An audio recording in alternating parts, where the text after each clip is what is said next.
There's nothing to me.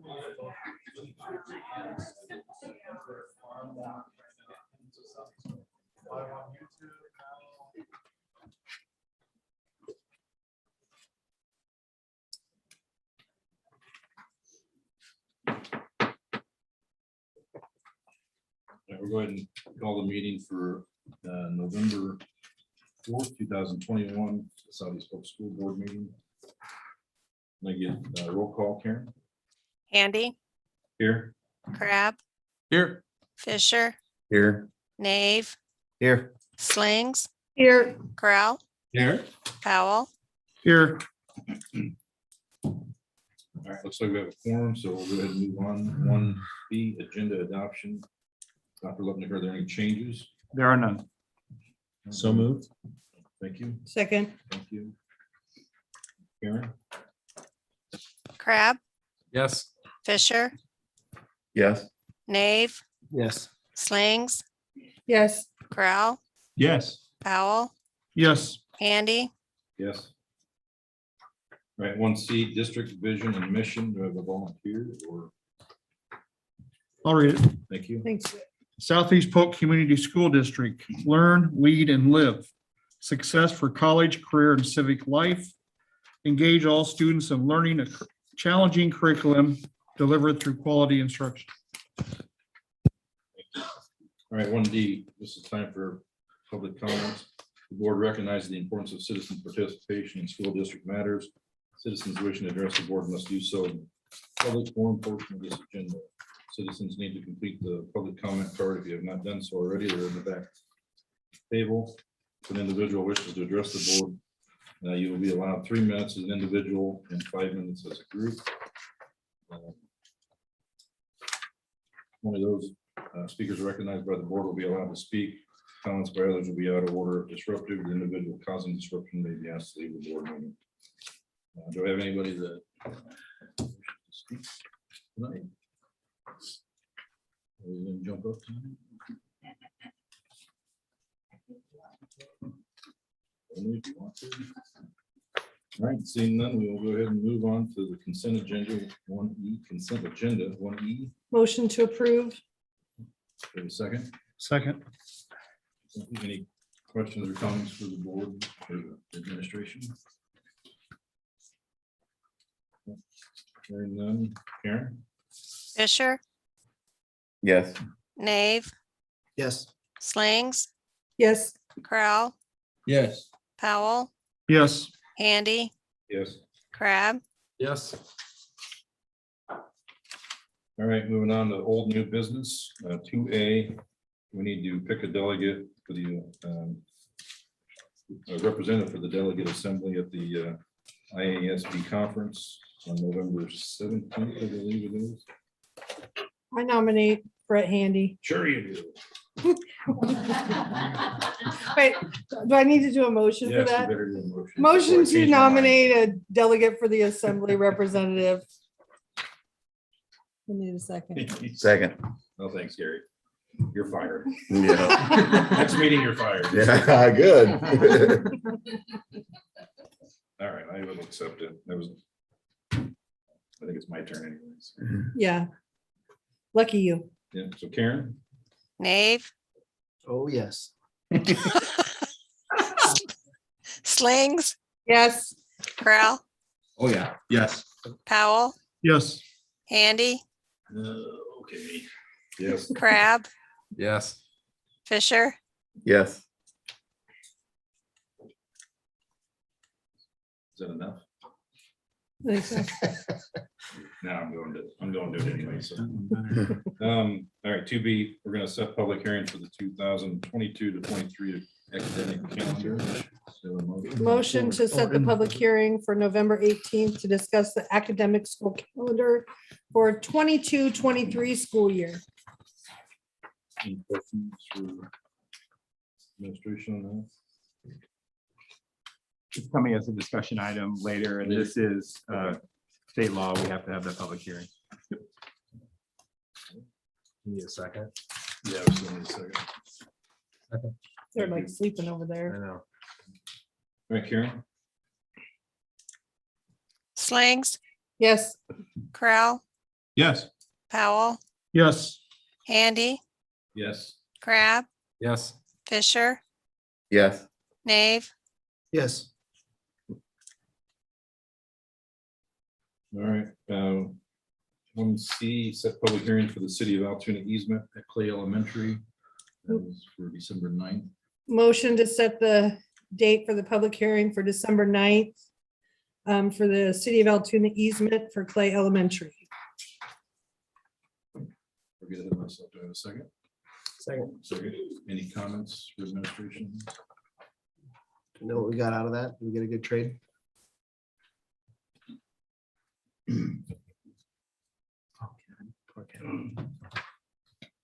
What was the question? Oh, I was just asking, what you got out of the trade for that? Nothing to trade. We're just giving access to the existing easement. All right. I'm gonna buy him a Pepsi or Coke. Maybe a bottle of water. Like how Kevin takes your questions so seriously. Karen? Corral, Yes. Powell, Yes. Handy, Yes. Crab, Yes. Fisher, Yes. Nave, Yes. Slings, All right. 2D, this looks like we need approval for bus bids. Looks like we're wanting 477 passenger. Am I reading that right? Yep, Yeah, 4 and 2. 284 passenger to Hoagland. With the cost? Motion to approve the purchase of 477 passenger and 284 passenger school buses from Hogland Bus and Trucking totaling $772,000. Do I have a second? Second. Any discussion? Yeah, question for you, Kevin. It looks like the numbers that you've got here for us are just for the 6 buses, but we're not doing either AC or the filtering associated with it. That's a recommendation at this time. If you do choose to do that differently, the pricing is there for you. Okay. You can have, if you wanted to, you can have air conditioning or you can have the filtration system, not both. Oh, really? Like- One or the other? They don't sell them with both? If you do both, they go in the same place. So they Oh, go at the so- rear of the bus where the air conditioner goes, and that's where the filtration system goes. So there, you either get a and or air conditioning.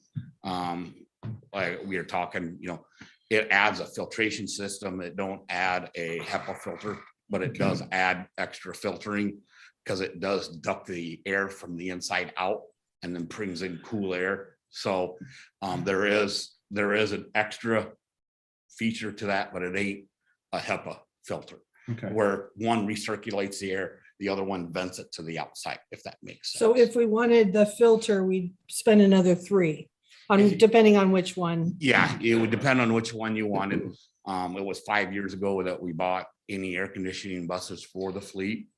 So Or do we have a need we always have a need. I mean, that's. for one the of things bigger that you one guys or talk for about. the? I'm So- making him really nervous right now. Well, the whole thing is we want to try to maintain our fleet. Yeah.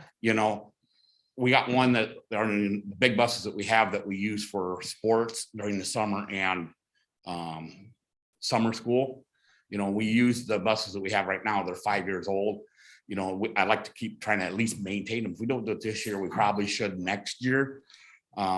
Just for the reason is if we don't keep it up, they're going to be 10 years old. They're going to be breaking down and we're not going to be able to function during the summer when you need them. So do So- you use the 84 or the 77 for school and activities?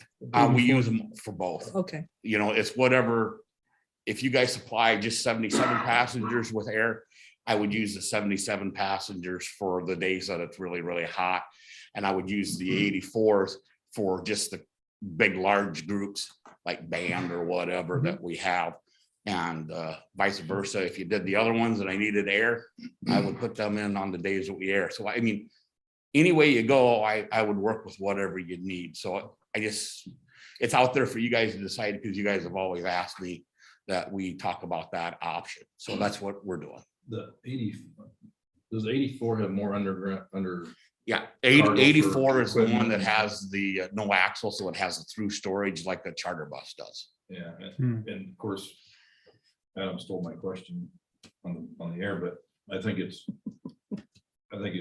we should start putting them on all our buses just because especially the summertime, the sports teams, Yeah, we've had that conversation before, and if that's what you guys decide, we go forward and do that. But right now, it's always been done as an option, so we can decide which way we want to go. I So, do like the filter system though, but because there's no way to do, they used to do the rooftop air conditioners. Are Yeah. they not doing those at all? that's now? what we're doing. The rooftop air conditioners do, but where they suck the air in and put it in is in the front and the back of the bus. That's where it ain't a unit hanging down in the middle because it's a head bumper. It's all vented. So it's all vented to the sides and it comes in from the front to back. Okay. It's not like the old campers where you had the great big square box in the middle, because when you walk by, everybody'd be hitting the head on it. So Is our ridership back up to normal? our ridership is really close to normal, but our bus driver numbers are down. So our operation of buses are fewer right now. Okay. So that's causing us an issue we're working on trying to solve. And how much are the filter and how often do you have to replace them?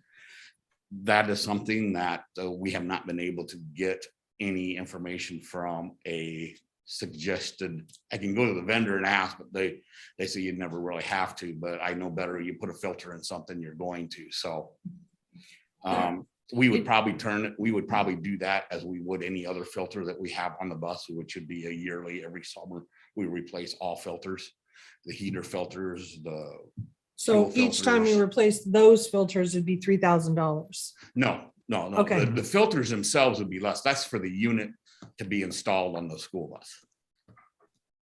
Because it takes Okay. a special unit, it sucks in the air, filters it out, puts a UV light in, and then it spits the air back out. So I see Hoagland versus Bluebird. Because if you do, is that the same way with theirs as the air and that still live in the same spot? Yep. So you Yep. really- That's just the way buses are designed. So you can't get them both. that Yeah, way. if I had, I would say we could do it this way or not. It's just, they end up involving the same spot. And then when you look at, I guess what I'm looking at is then when you look at Thomas, obviously you went with Hoagland because of the lower bid on just the basic model. Well, even if you But- add the air in it, they would still be cheaper across the Mhm. board. So Kevin, how much did you initially allot for this in your mind? Thank you for the question.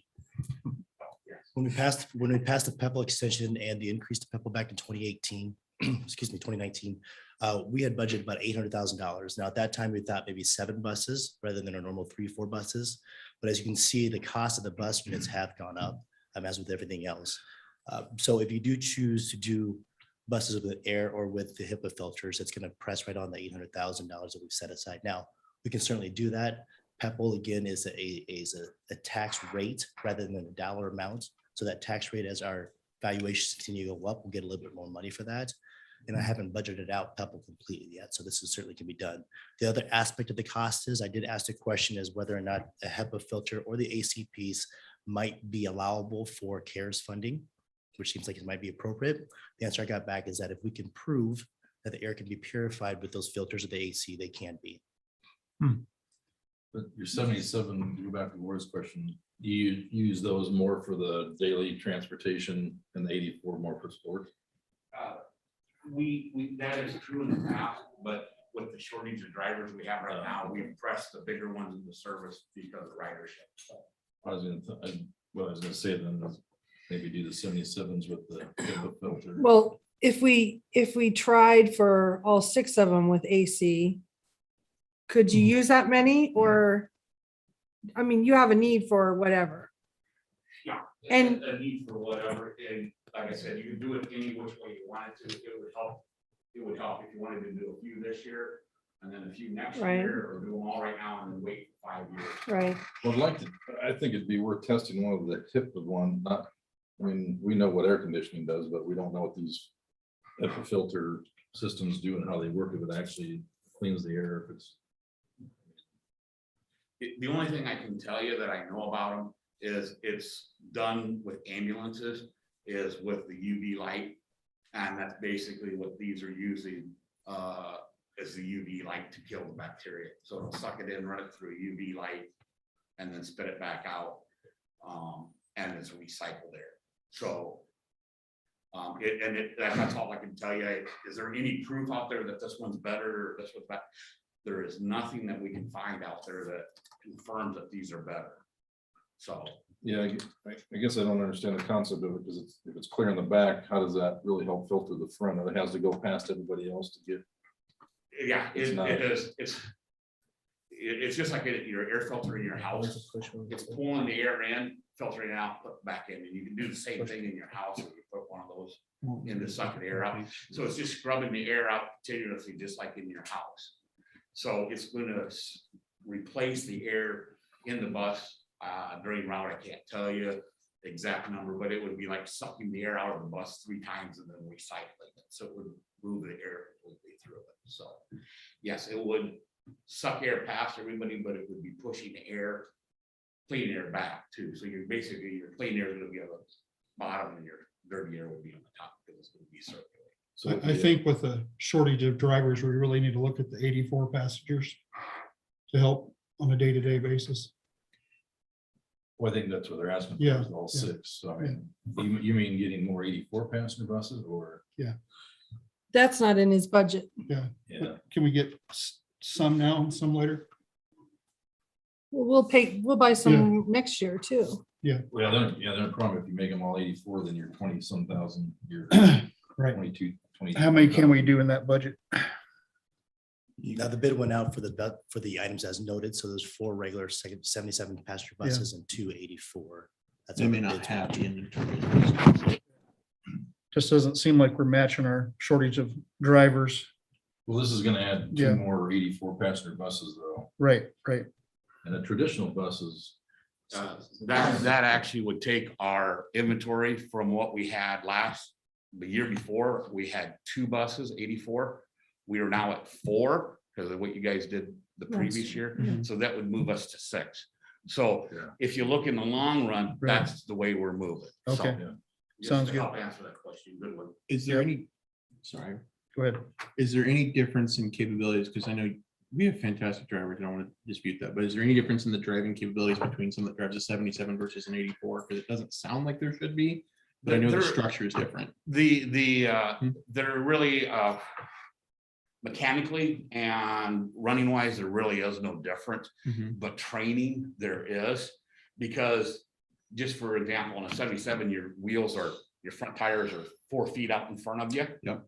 Well, in an 84 passenger, You're on they're top of 4 them. feet behind you. Oh, So it's more like driving a forklift than it is driving a car. So it's a little bit more training when it comes out to that, but they maneuver better and they're quieter. do we have, so we have 4 84 passenger buses now. Do we have 2 more drivers if we got 2 more new ones? Oh, yeah. Okay. We would actually take some of our loaded buses that are 77s right now, and we would put 84s into those positions to help free up more room. So. I just have one more question on the filter. Yes. So what purpose would it really do if we had the windows down and the filter on? I mean, we're just. If you had the windows down, it really The wouldn't do winter time, it anything. might help, but. Mhm. Yep. And that's the reason why I said something about the air conditioning, because it's actually taking the air from the inside the bus and pumping it outside, even during the winter when you're using your defrosters and stuff to that effect. So it's bringing in that fresh air to help remove the moisture out of the air. So. Well, that helps for me on air conditioning. So do you think you could try for the air condition costs for the CARES money? Again, the direction I received from the Department of Education is that if we could prove that the air is purified with the Kevin, do you devices, think you can prove that? I think we could send it through for CARES funding. I mean, it would be defensible. Huh? It would be defensible. Okay. And we can afford it either way. Any other questions? We can move forward with what's on the table then. Do you guys have an opinion if I make a motion to, if I change my motion, do you want me to change it to adding to the 4 and the 2 air conditioning on all of them? So, You gotta go through the. yeah, we have to. I'm, we have I'm to- trying, before I make the motion, We've I'm already trying, made a motion. It's already been seconded, so it has to be voted on the I way have, it I is. thought I had to amend, I can amend it, my Not, motion. not once it's been seconded. Okay. Yeah, let's just. I'm Okay. sorry, I know that's. No, it's all That's why, right. yeah, so if we want to go through with the motion that's on the table, then we can come back and if people want air conditioning. Yeah. So we'll go ahead and go on with the motion. And any other questions though before we do that? No, and you're thinking all 6 with air conditioning? I am. Okay. Do you have any thoughts of any hatred toward that motion at all? Are you speaking to me? Mr. I'm Talking speaking- to- Yes. Come on. It's $60,000. The guy with the checkbook. I know. We will do what the board wants. Well, the money, you said the money's there though, right? Yes. We budgeted for 800,000 for. I just want to hear You your gotta pry it out of that anger hand. before I make another motion. That's what, Explains you want some Lori, anytime land, you it's can a little bit save money, he's safer. gonna spend it Yes. somewhere It's worth the else. 60 grand. Is there other places that money could be spent better? Oh, come on. I mean, don't ask him that. Well, I want to know what he has. Gary. Yeah. these are one of the reasons why we extended This and comes from increased the our, other our, one to get our rid of capital spending. tax. So this is the good news of those funds. Okay, Let's just do it. so vote on this one. Karen, go ahead and roll call, please. Powell, No. Did she say me? Yeah. I said no. Andy, No. Crab, Nope. Fisher, No. Nave, No. Slings, No, Curl. No. Okay. Motion does does not not pass. pass. Go ahead I and would do like to motion. make another motion to approve the purchase of 4 77 passenger and 2 84 passenger school buses from Hogland Bus and Truck to include the air condition purchase for each of those buses. I don't know what that totals. Would be 10,000, 77,000. 834,000. 834,000, 31. 31. 31 and 34. 34. I'll second that. Thank you, Rick. All right, any other questions in before we take the vote? All right, hearing none, Karen? Handy, Yes. Crab, Yes. Fisher, Yes. Nave, Yes. Slings, Yes, Curl, Yes. Powell, Yes. All right, just like motion passes. Get your checkbook, Kevin. All right, moving on, 3A, board member Fisher would like to make some comments. Yeah. I was gonna do them from the podium, but I'm just gonna do it from here. Save a little time walking. I know we've got a busy agenda tonight. Thank you, Mr. Chair, for allowing me some time on the our agenda tonight. And, you know, lawyers, we always say, there's the, presentation you plan to give, there's a presentation you gave, and then there's the presentation you wish you gave after the fact. But I was working on a court matter today, and so I didn't have time to really assemble a whole lot of thoughts the way I wanted to. So I sort of jotted down some names. I'm going to try to get through this, but I'm wrapping up 12 plus years on the board. Back then, our elections were in September, and it was just the school board elections on their little lonesome. And so I'm actually 12 plus years at this point. That's a long time. I'm kind of amazed where the time goes. In fact, I gave this to Dirk, who gave it to Jason to put up. And no, I'm not running an ad for a seat that I'm trying to get off of. But it just kind of gives you a time. As I look at that, it just sort of amazes me the time that passes.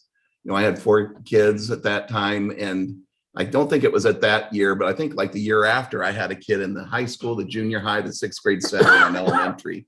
So, that's a pretty good way to keep your finger on the pulse of what's going on there. And now it's kind of amazing. I think all of those kids, except the one up front, she's in college. My oldest daughter is out kind of with COVID topping things over. She's a year waiting to go into graduate school. My youngest son there is in his final semester at Iowa State in engineering, and my oldest son has been out of college now and joined the workforce. So you kind of blink and everything changes. The thing that amazes me is I actually still had some hair left on my head then. And I used to say it was those 4 kids that did it, but it might have been some of these now 7,000 kids. I used to only have to worry about 4, but on the board, you worry about, your staff and all the kids. And so at least some of that, and the practice of law probably took what little hair left that I had. And apparently I didn't get the memo that I was supposed to wear a blue shirt. Looks like everybody else, my wife got coordinated, but so that's and you can see some of the themes there, parents, teachers, taxpayers. I guess that was kind of my tag then, but it's still the same things. And I wanted to talk when my oldest was going into school. I thought, I want to be on the school board. I want to think about that. I talked to my father-in-law, who was actually on the first Southeast Polk School Board and was treasurer when they first formed the district. And he had some good perspective, but I wanted to get some more current perspective at that time. So I talked to Frank Smith, and Frank Smith was a lawyer. I think he might've been president of the board at the time. And he says, and he's a lawyer, and he says, oh, you're a lawyer. That'd be great. That'd be good to have you on the board. And he said, but I know lawyers sell their time for the living, and you can plan to spend at least 20 hours a week, and it's an unpaid position. And if you do your job well, you're going to tick off a lot of people. And actually, I don't think that the word tick off was the one he used, and you'll never get a client out of it. And you can just check all those boxes. So it is sort of a selfless thing you do. In fact, I thought, is he trying to get me to, but then he said, but you should do it. So I thought, is he trying me not to do it? But yeah, he's like, yeah, you should do it. And I talked to Phyllis Murphy, who was worked in the district office with superintendent in the position that Karen Haynes does now for us. And, you want to talk to somebody that knows, that's the person to talk about. They kind of have their pulse on everything. And at that time, all of our packets were in paper and they were so thick. She's like, well, come on, I'll show you what some of these look like. And I thought by the time I got, are these people trying to tell, are they just kind of like, yeah, we're humor and Fisher here, but, we're going to tell them. And what they were being absolutely honest about how difficult the position was and what's entailed with it. And I also spoke with Verna Bowie, who's my wife's aunt. Her father, my wife's grandfather, was very active in the formation of the school district. And anybody that knows Verna knows she can cite every little historical fact. And she was kind of she's like, oh, you want to do that? And in fact, after I talked to all those people, I waited a full another, I think, decade before I ran. And my oldest was nearly out, was into high school, and I ran, and it's been my really life's honor to represent the people of Southeast Polk. When I got on the board, and you kind of remember the board changes every couple of years, and I've learned something from every board member, including the board members that are here. At that time, Joanne Moeller, Lori Slings, Brad Skinner, Andrew McGreen, Katie Temple, Tom Haddon, just these, you have no idea, the people of the community would be so, I think, pleased to know how hard all these individuals worked then and how I've seen it continually. I mean, I'm just kind of amazed all the effort that people put in and how hard they focus on the school, how much time and effort they put to make things better. It's really impressive to me. And I've got to think back and think Dr. Doug Workman, who was on this board.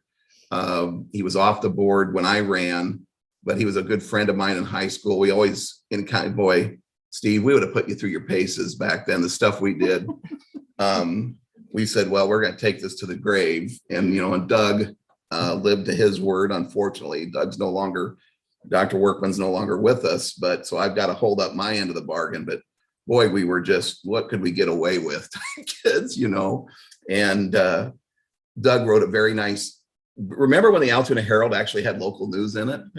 And Doug wrote a nice letter for me, and I appreciated that. John Schaffner, who was on the board, consulted with me and was very giving in, how to run a race. I'd never run a race. My brother was my campaign manager. That's kind of what it was. My mom helped me make phone calls. Her friend helped.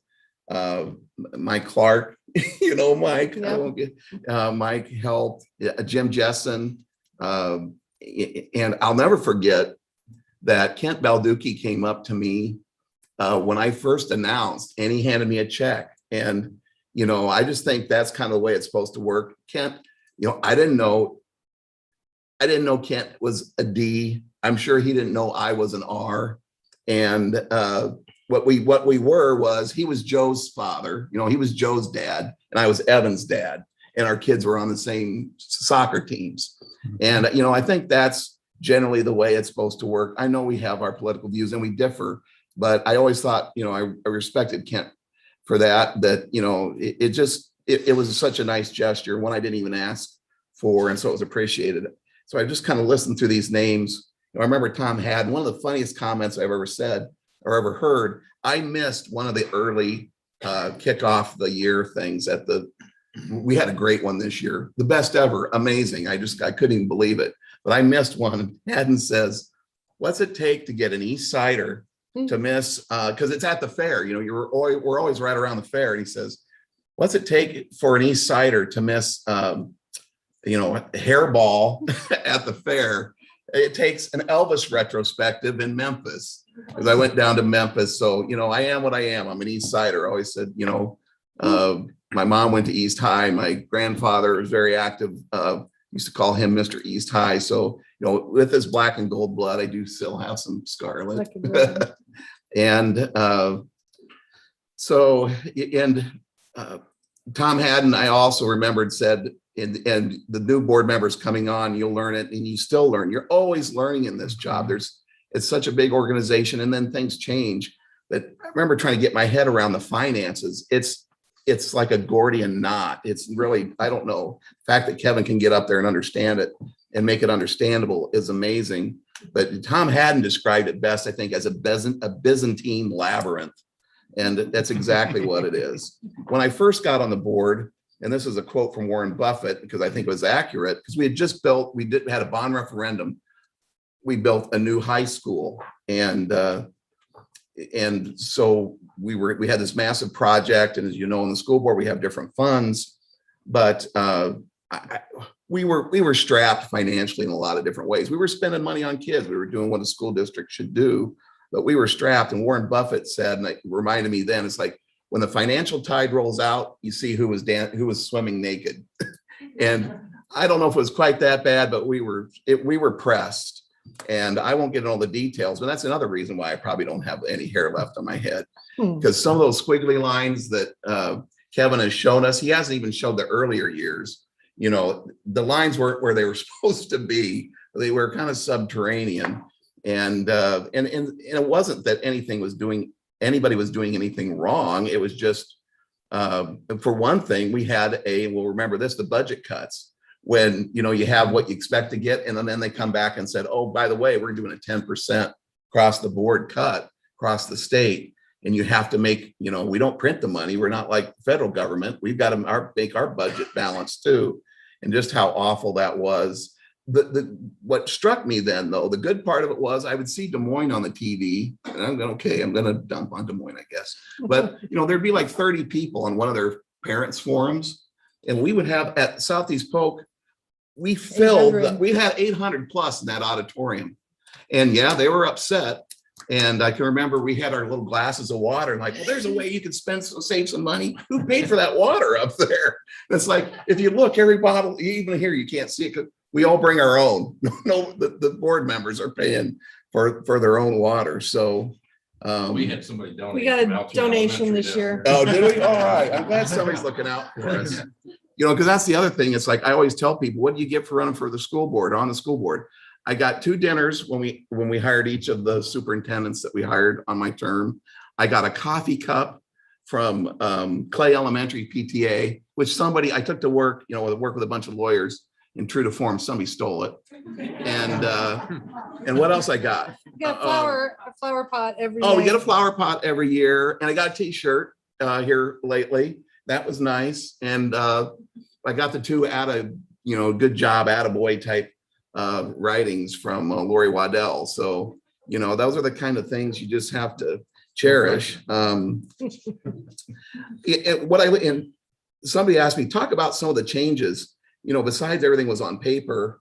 And now, I think people, we thought we were so advanced when we had, we're going to have it online, and our online registration was printed at home and then bring it in. Yeah, but that's what it was. So we've come so far, and we've got, our website is continually changing, being updated. And I think that's so important to get people plugged in to the school district and what's going on, all the hard work that's being done and all the successes that we have.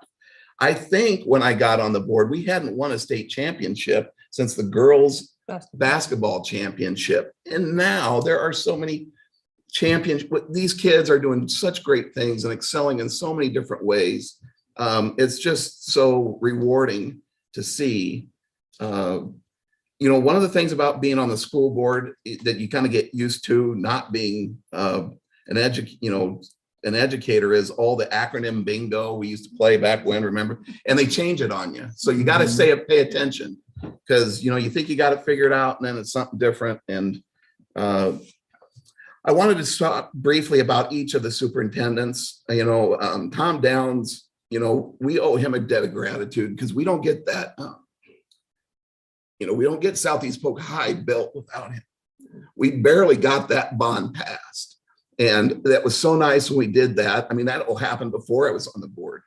You were probably part of that, Lori, but getting that building done, we showed the east side could best the rest of the communities. And we did that. And boy, that kind of got them hustling, didn't it? But we kind of were the first one, and that vote passed just narrowly. And how great was that? And I've said our superintendents are like presidents. They're perfect for their time. Then we brought in Craig Manazzi, and I know that there's, we were trying to move the organization forward, and Manazzi too was perfect for what we needed at the time. He was an outsider. He wasn't even an Iowan. He came from Minnesota, and he kind of came in and gave us the wake up call, at least to my view, that, hey, we need to change some things.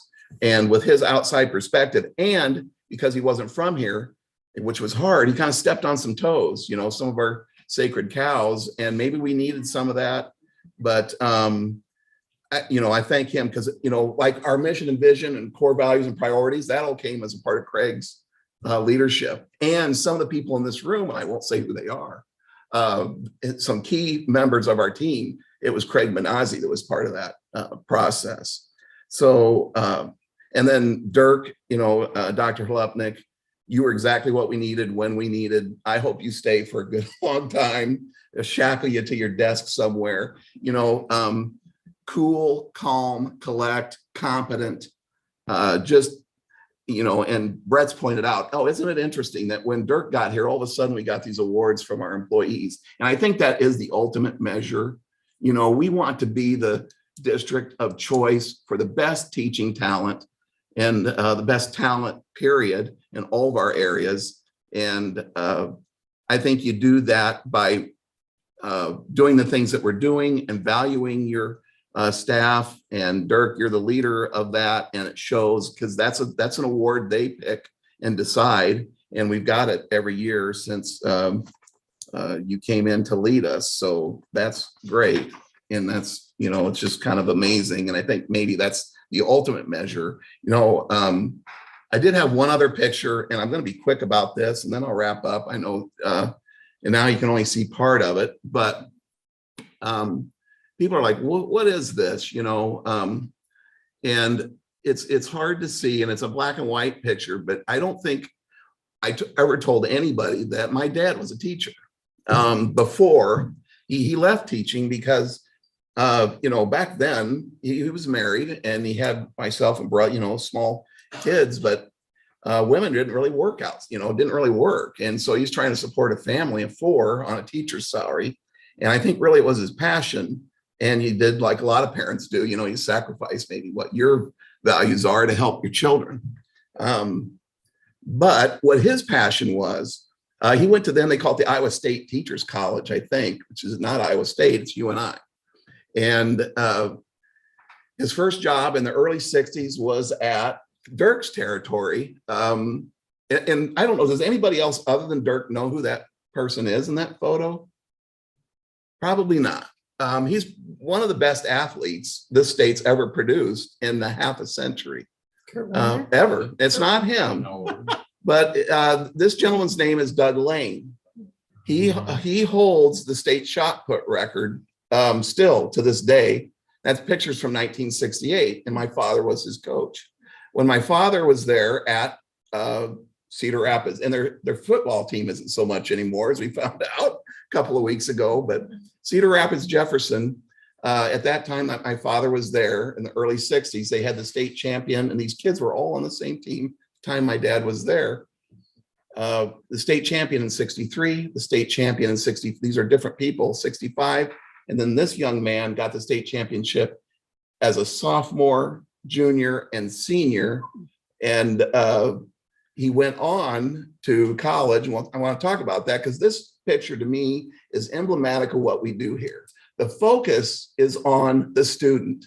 And it's sort of an interesting thing. You know, the shot put is one of the original ancient Greece Olympic sports. In the very first Olympics, 776 BC, they threw this shot put. You thought, what the heck? But to me, it is ballistic strength and power, but it's also grace. And you can see, and you can't see the full picture there, but he almost looks like a dancer.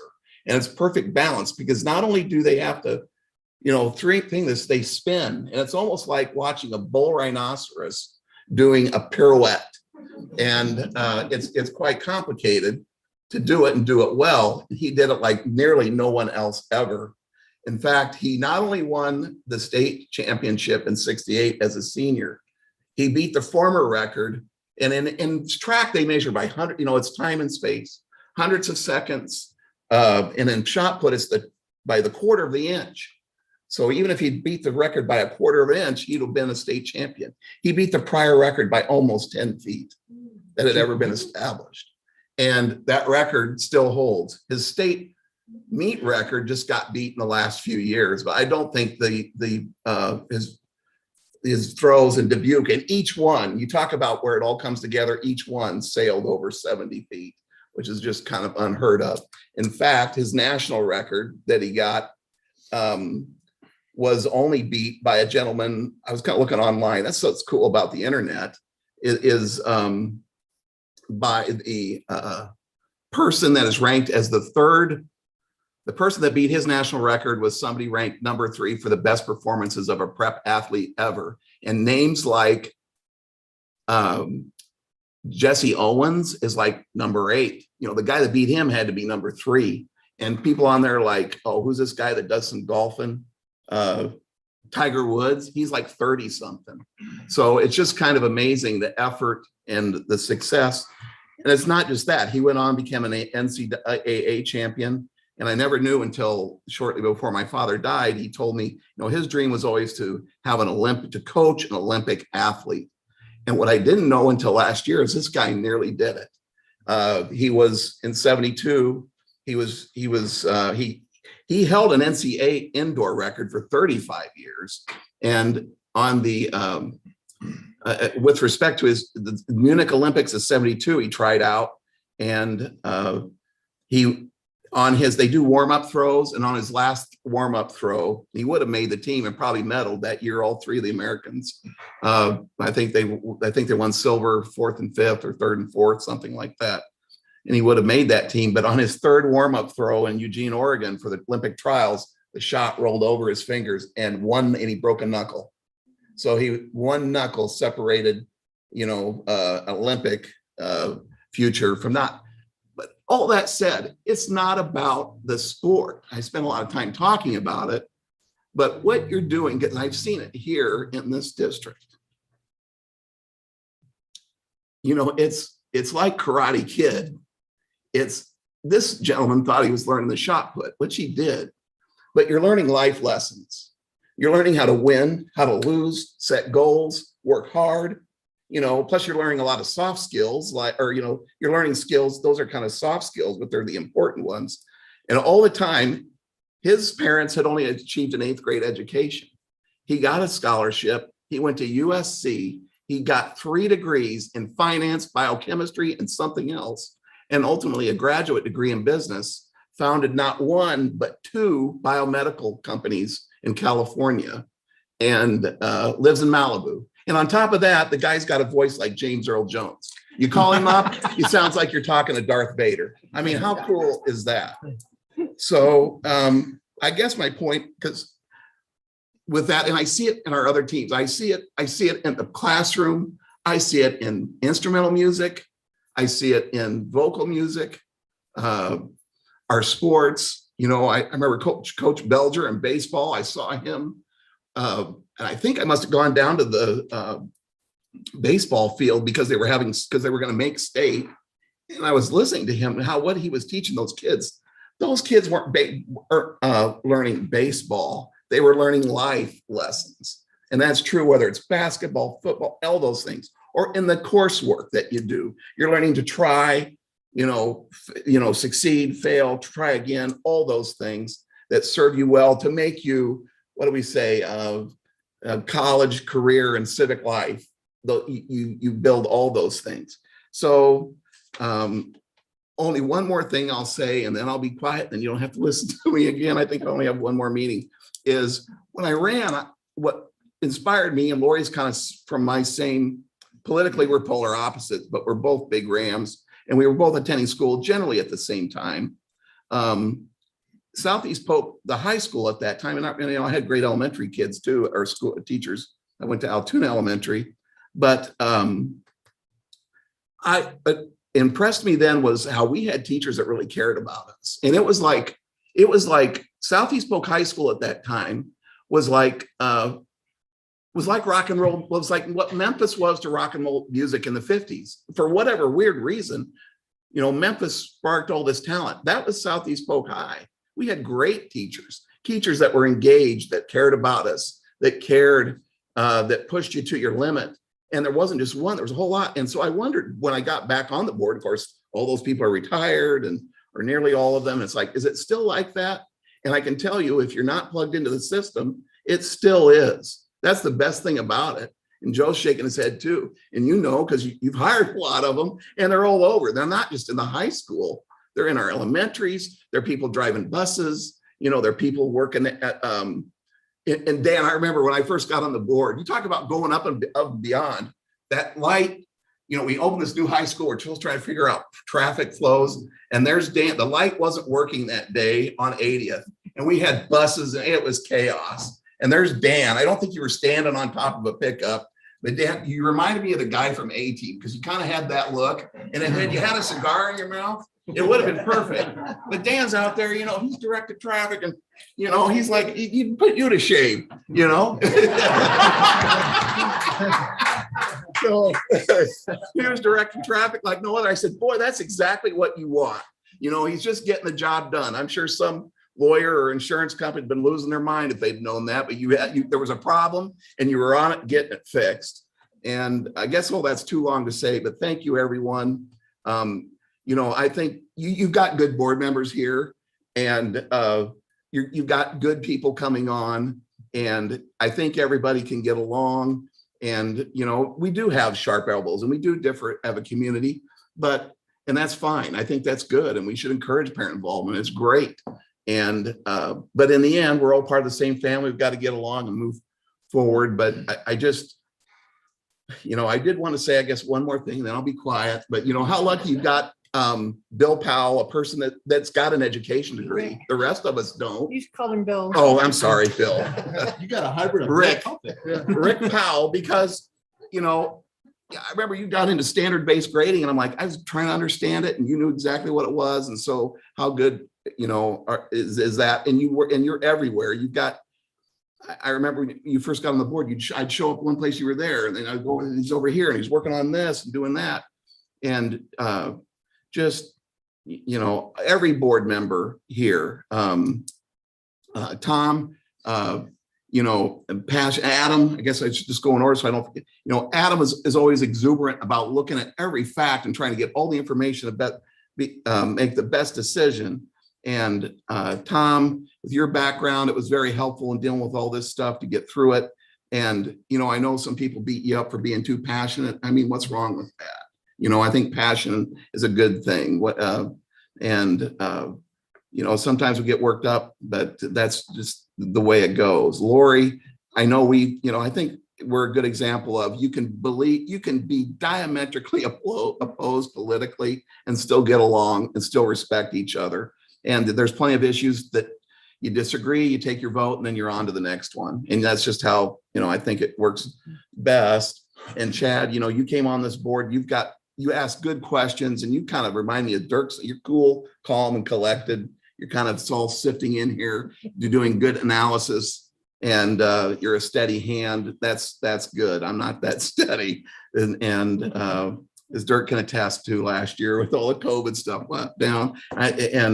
Yeah, what a nutty time period that was. And Officer Handy, we're sitting there talking, we had all this stuff with school protection and safety and how great to have somebody with your background. Of course, you were officer friendly, so you had all those connections. Community is so good to have you on this board, and the community, you've been well served by all of these people, and you'll be well served by the people coming on. All this kind of whatever that's out there. We've got a great school district, great people, and I look forward to see even greater things ahead. So thanks.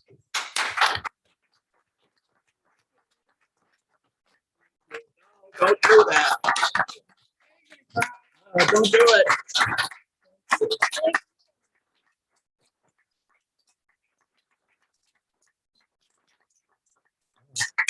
Thanks.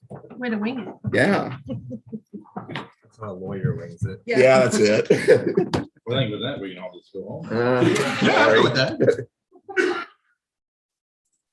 Get to the good stuff. We'll save our thank yous for next week, or next meeting, but but thanks anyway. Yep. District project update. Good evening, Superintendent Board. Feel good here again, back again to give you an update on some special projects in Southeast Polk. The three we're going to talk about briefly. But again, this is just another brief update, beginning with the stadium. As the note at the bottom says, weather has not been kind. We're struggling very hard to This deal reminds with, me of the high school building construction. What's the date of that photo? a week ago. Okay. So, yeah, you can go ahead and go to the next one. We are, as far as the schedule goes, we're exceeding 30 days behind schedule.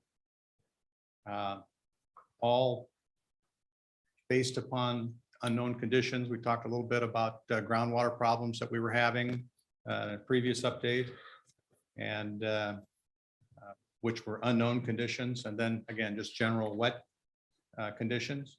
There were 10 rain events in October that really hurt. October's been slow from a site development standpoint.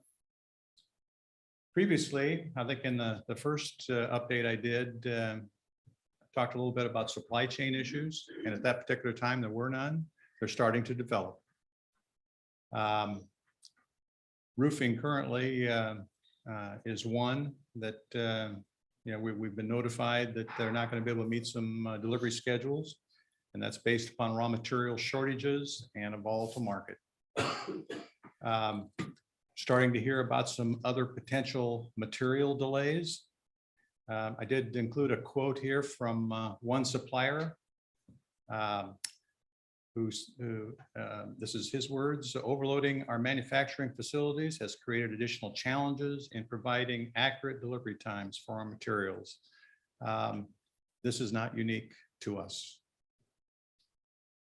Some of the recent progress, because of the wet conditions, we've made a special effort to install some temporary field drains at the corner of the facility to drain it quicker after these rain events. That drains to the new storm sewer that's installed. This week, they were working on sanitary sewer installation on the east side. And to date, we're at 17% of work complete, and that includes materials stored. So we still have a long ways to go. Just for those that haven't seen it, I know Steve Pettit visits Lake Pettit often, and so he's very familiar with the site. But this is the north concourse wall on the left, and that's been the main focus of late. The northeast concourse is actually is the extension of that north wall that they're pouring this week. And then the picture on the right is the view of the north concourse looking north. So there is progress, but slow progress. Upcoming work. We're going to be seeing some more vertical in the form of the field lighting is scheduled for delivery and installation at the end of November. They are going to continue to, or they're going to start working on retaining walls on the west side. That work is actually starting this week and continuing pouring the northeast concourse walls this week. And then probably next week, once we're assured of some dry conditions, we'll be waterproofing and backfilling those foundations that you saw in the picture on the north concourse. And you may have noticed that part of the sidewalk is installed along the street. That's really fill-in work for that particular subcontractor. So they're going to do that as time permits. That's not schedule critical at this point. Okay. Just some very brief overall observations. Again, the site conditions continue to restrict the work, thus impacting schedule. Very clearly, the architect is handling submittals and information requests from the general contractor in a timely way, which is very important, that flow of information. And the general contractor is meeting with subcontractors on strategies to expedite the work. Really what that comes down to is pretty simple, is good weather and more people. And so can't control the weather, but we're trying to get some more people on the site. And again, expectations continue to be high. So that's the quick on the stadium. If you've got any quick questions or any questions. You go. Yeah, with all, so is the water still sitting on there now from a week ago, or No? so it's all drained out of there? Most of it has drained out through those temporary drains that were put in. So There's still wet areas, and this time of year, dirt doesn't dry as quickly as one would hope. So do you think there'll be a need to do more drainage in there? If we were having trouble now with the way it sits, if we have to add temporary in there and it's not, I mean, I guess I don't know how to get it dried out any quicker than, because once the freeze gets here and the snow, it's not going to make anything better. Now, the temporary drains is the answer right now, and it's working, and we'll be depending upon that. So you feel confident that any good weather, that like sometime up on the groundwork, or we're 30 days behind the total project? Are we in danger of not meeting that first football game, or? Well, I think that has been discussed, but I think we're still early in that process. We're still seeking those other strategies to see how we can catch up. But it's a little early right now to be making that decision, just in my opinion.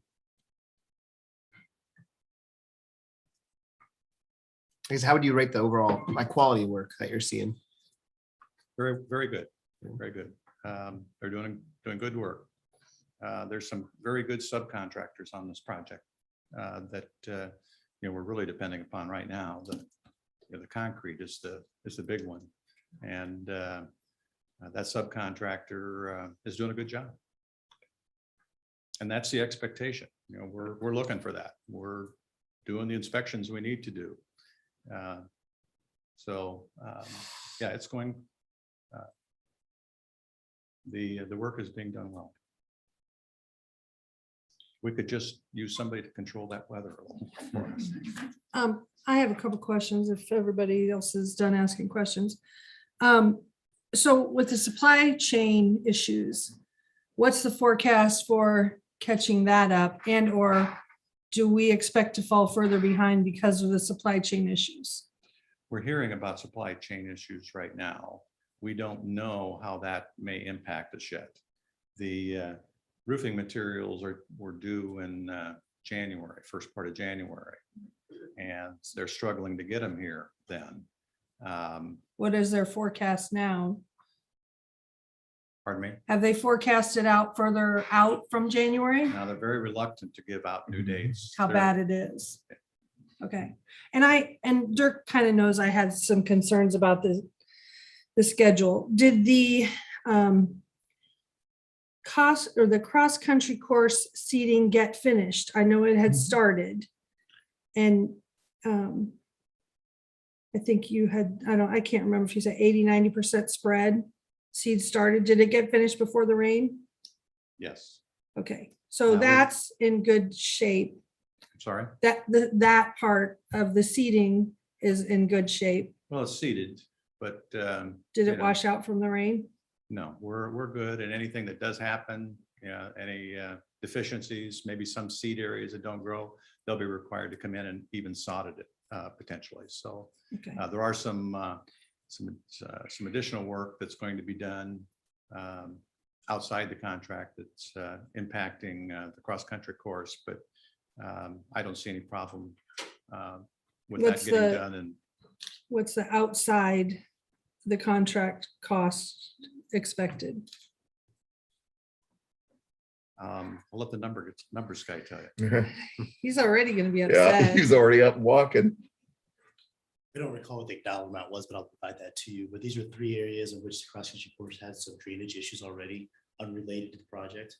So we would have liked to have that taken care of when the GC was there, the general contractor was there, but we need them to focus on the project. So we're gonna do those 3 areas next spring and sod them and have the cross-country course. Didn't the architects plan for those draining issues? Again, those were outside the project that we have at the stadium. So these are areas which were issues already. That were Yeah, existing, that we would come in normally do our capital projects things and just fix as we go. yeah. We wanted to do it during the project, but the way the time was, we wanted to focus on the project. Well, I thought it was all in one price for that's why when we were in the meetings, that was part of the whole discussion, Those 3 areas were outside the project. cost wise. Yes. So do we have money for those? Cost and scope wise, they would be paid for with same dollars probably, just like we would any other other additional capital. Do we have projects. contingency? He's talking sod. So, On those dollar amounts, it wasn't a significant dollar amount. I want to say I would have $18,000 in my mind for this, but I'll go back and look and give you those dollar amounts. But the sod will be done there rather than seed if we're gonna do that in the spring. like where the drainage problems are? Correct. Okay, so last minute, not seeded areas, we could do sod and, For those 3 cross-country course areas outside of the scope of the project, yes. okay. The next question, and I've had this discussion when they originally set the timeline for fear of the supply chain issue, is I know next year senior parents are gonna expect that their seniors play football at that stadium. So the reason I'm concerned about the time delay, and I know it's early on to worry about it, but I know those passionate parents expect that. So I want to make sure that we make the decision early enough that they can prepare if there's going to be a delay and it doesn't happen next fall football season, that they have time to be passionate and upset about it instead of we pull the plug at the last minute. So you know how I feel about this. I just, because I know that there's gonna be delays, and I know when I look at that rain on that field, that's exactly what happened to the high school construction. And we delayed an entire year to open that building because of the rain and the ice and all that got in the way. But I just want to make sure that we get to that point early enough that they don't get to summer thinking they're going to play in that, on that field, and they're going back to the regular field next year. So I just want to keep everybody informed ahead of time. And I will say too that our lead engineer on the project, RDG, Jason Bloom, is doing an outstanding job in communications and really pushing the graphite team forward with their And discussions. I know it isn't anything they can control. I'm just saying, sometime you guys make the decision, but don't wait too long, because I understand. And I'm not upset with anybody. I'm just saying, I just think the parents need to be prepared. That's all. What was the original timeline for that opening? I remember it was early September, if I remember correctly. Yeah, the first couple games are away, so that bought us a couple weeks, but Well, I mean, then- even if we're 30 days delayed, that still puts us October, which is well in time for seniors night. So that might end up being your first game, which would be nice for those parents. But is there any reason if we didn't make early September, and this is, I don't know, so that's why I'm asking the question. Is there any reason we couldn't shift fields mid-season? You know, I've been asked, and we've been asked kind of what is the contingency plan if the stadium doesn't open up on time? Well, good news for us is that we already have an existing stadium. So those contingency plans in place would be to play at the old stadium, right? right. So if the stadium's not done in time for those games, then we play at the old stadium. That's. And I don't disagree with that. I'm just saying to you, you know what I'm saying to you about the senior football players next year, and the senior rhythmettes and the senior marching band, and that are counting on something, and then we give them something else. And I'm okay with whatever happens. I just want to make sure we give them enough time to let their feelings out and then move forward. Yeah. That's it. I've got a question. Kevin, you probably should stay there. Maybe. So on the October 21st meeting, we approved a change order that was estimated at 140 to 150,000. Has that work been complete? It is being worked on now. We are still waiting for the details of that cost. Okay. So we haven't been able to get all the details of that cost and be analyzed and reviewed by the RDG team, the architect team. So we don't know for sure what the cost is, but we don't anticipate it outside of that range. Yeah, so if it's outside of 150,000, I'll bring it back to you. Last time I talked to our lead architect, it was around $150,000 was the total. But again, I've got to go through to make sure the cubic rocket feet seems appropriate based on what the surface was, etc. Okay. And I guess my other question is, are there any other kind of pending change orders that we know about or we're anticipating? I mentioned the roofing. You mentioned supply chain. Is that right? Yeah, the roofing is the main voice we're hearing right now. You know, with the way the world is right now, I think we're just a little worried somebody else is going to come. But at this point, it's just a little grumbling. But other than the roofing, I don't see any big issues today. Okay. You know, And what the conditions will be next month. right. And I guess I was asking specifically on like change orders, like soil conditions, things like that we've experienced. Change orders, whether we're anticipating any. I mean, obviously we're gonna have change throughout the project, but do we know of anything right now that's significant that we're concerned about or keeping an eye on in terms of cost? Well, we do have a contingency on the project, and with any large project like this, there's going to be things that were not anticipated. And so I don't know what that amount, I think it's 5% contingency on the 1 point project some million. to cover that, those kinds of things. So we're in good shape with that right now. Okay, thank you. I'd say based on the last meeting that we had with the team, there was nothing significant from a change order perspective that we sent out yet. So Bill, you said the lighting is going to hopefully be done at the end of this month. Is that through our local state?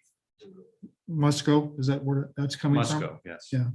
So it's good that it's in our state. Yeah, Yeah. they're the premium lighting folks and. So there shouldn't be any delay on that. Right. When they say they're gonna come, you expect that to happen. Right. So it's delivered on the 29th. When, I'm sure people would love to see things go up that they can see driving by without having to look down. So when should we anticipate that arising? Well, again, that could be based upon the weather. Okay. But I would expect about a week to 10 days to get those lights up. Nice little Christmas present for the district. There we go. Have you contacted the other suppliers that are scheduled after the January delivery for other supplies? Or is that what the architects do? Who's contacting those to make sure they're all still on target? Well, that does go through the general contractor. And yes, they are monitoring those delivery schedules that have been given to them. Okay, so they're not just watching the schedule, they're touching base with those suppliers. Yes. Okay. So it sounds like the one thing that we really have some issues on in terms of supply chain is going to be the roofing. What is the next step that's dependent on getting that roofing piece done? Well, we're in those discussions now. Okay. It may be that we look to another supplier. That was a very specific manufacturer that did that roofing material. And it's a good supplier, but it's the raw materials that are associated with that. It's probably the same raw materials that company is using, that another company is using. But we haven't ruled out that we may make a switch if we needed to improve that schedule. Well, I guess I'm sorry, I should have been clear with my question. I apologize. So if there's a delay in the roofing, what's the step after that that's being delayed because of the lack of roofing materials? I guess that's more of my question is that just like a capstone piece, or is it something that's critical before we can move to step X or Y or whatever? Well, we're on schedule to create enclosures, and buildings. And that roofing is a component to that, to doing the finishes on the inside. So as I said, that's scheduled for January. So during the winter, they were planning on working inside these enclosures. Okay.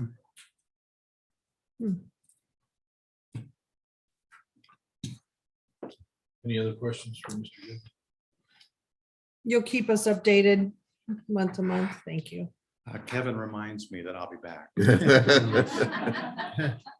Come bearing better news next time that we're 30. No rain.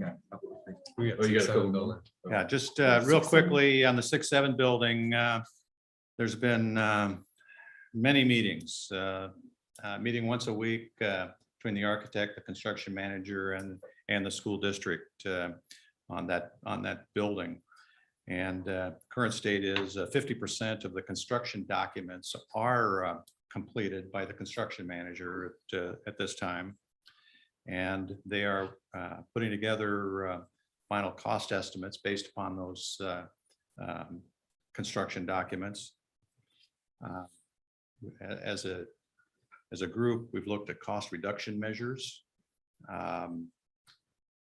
and alternatives that where we can maintain the integrity of the facility and try to save some costs. So some cost saving measures have been looked at. It could be, let's use this material instead of this material. Those kinds of discussions have been had.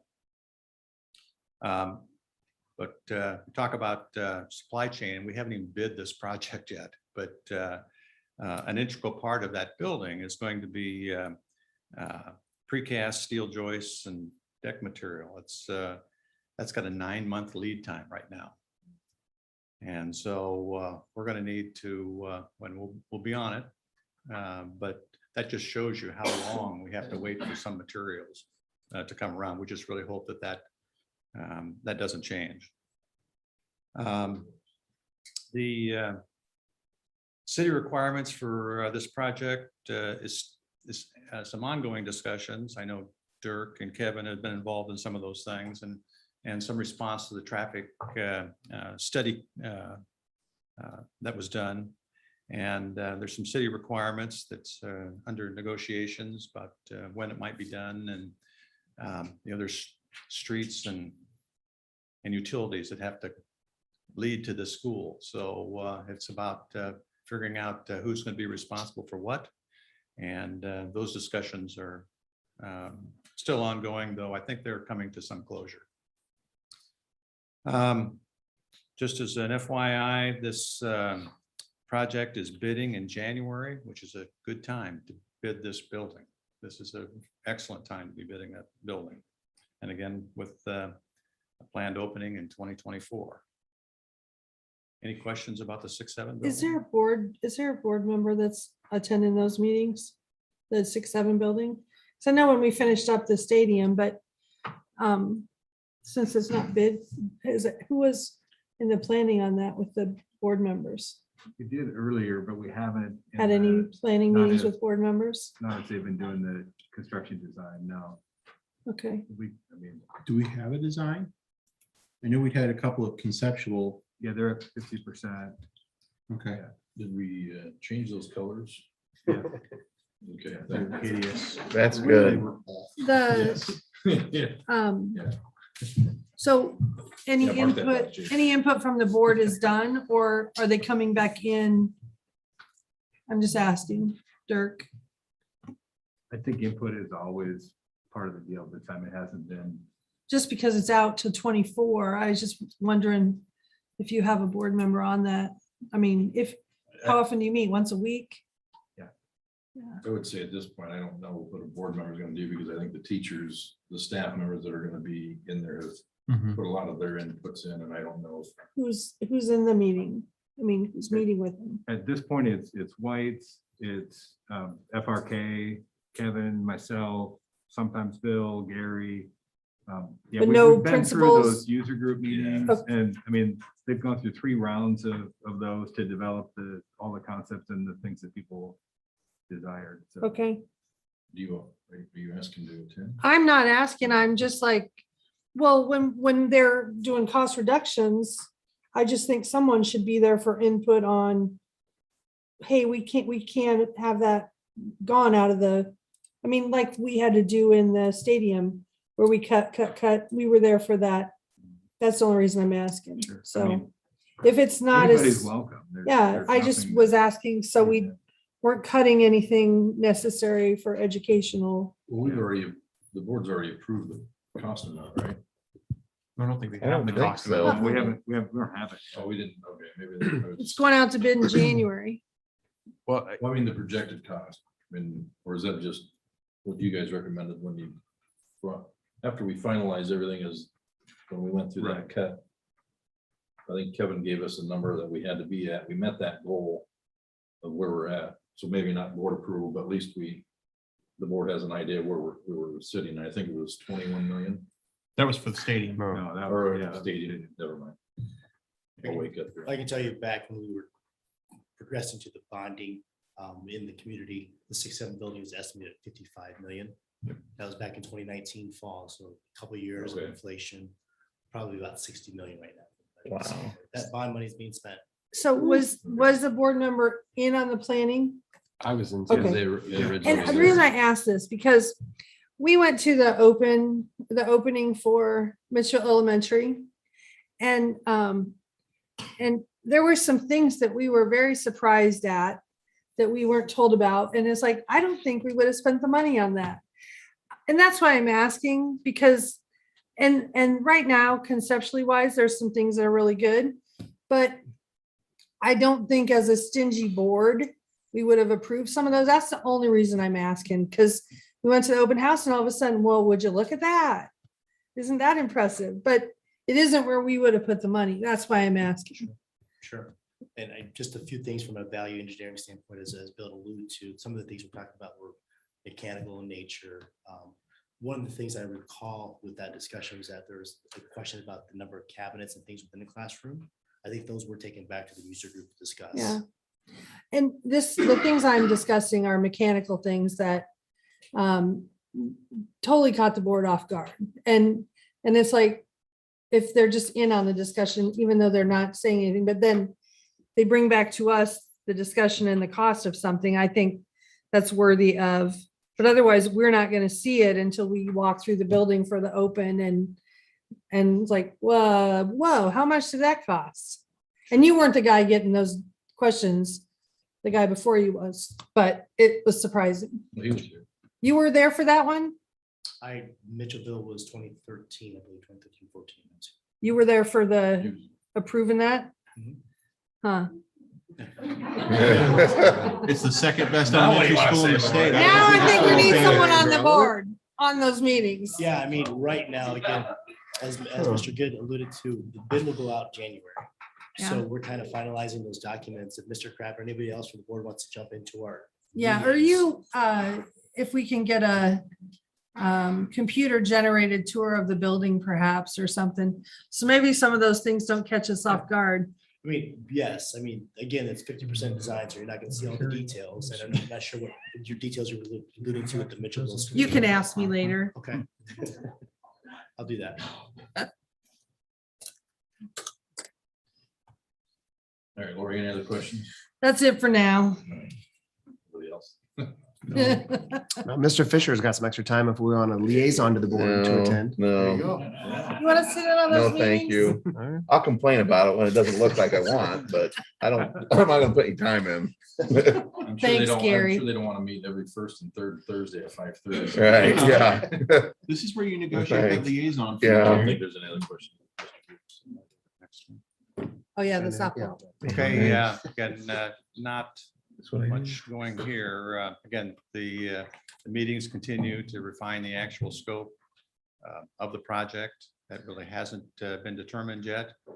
And I know that coaches have been part of that process, consulted for their input. And then city has reviewed the plans and didn't see any glaring issues. And again, the time frame on that would be 2022. Did I What- see- Go ahead. When will we see a design and, I mean, when will we see something on paper of what the concept is, et cetera?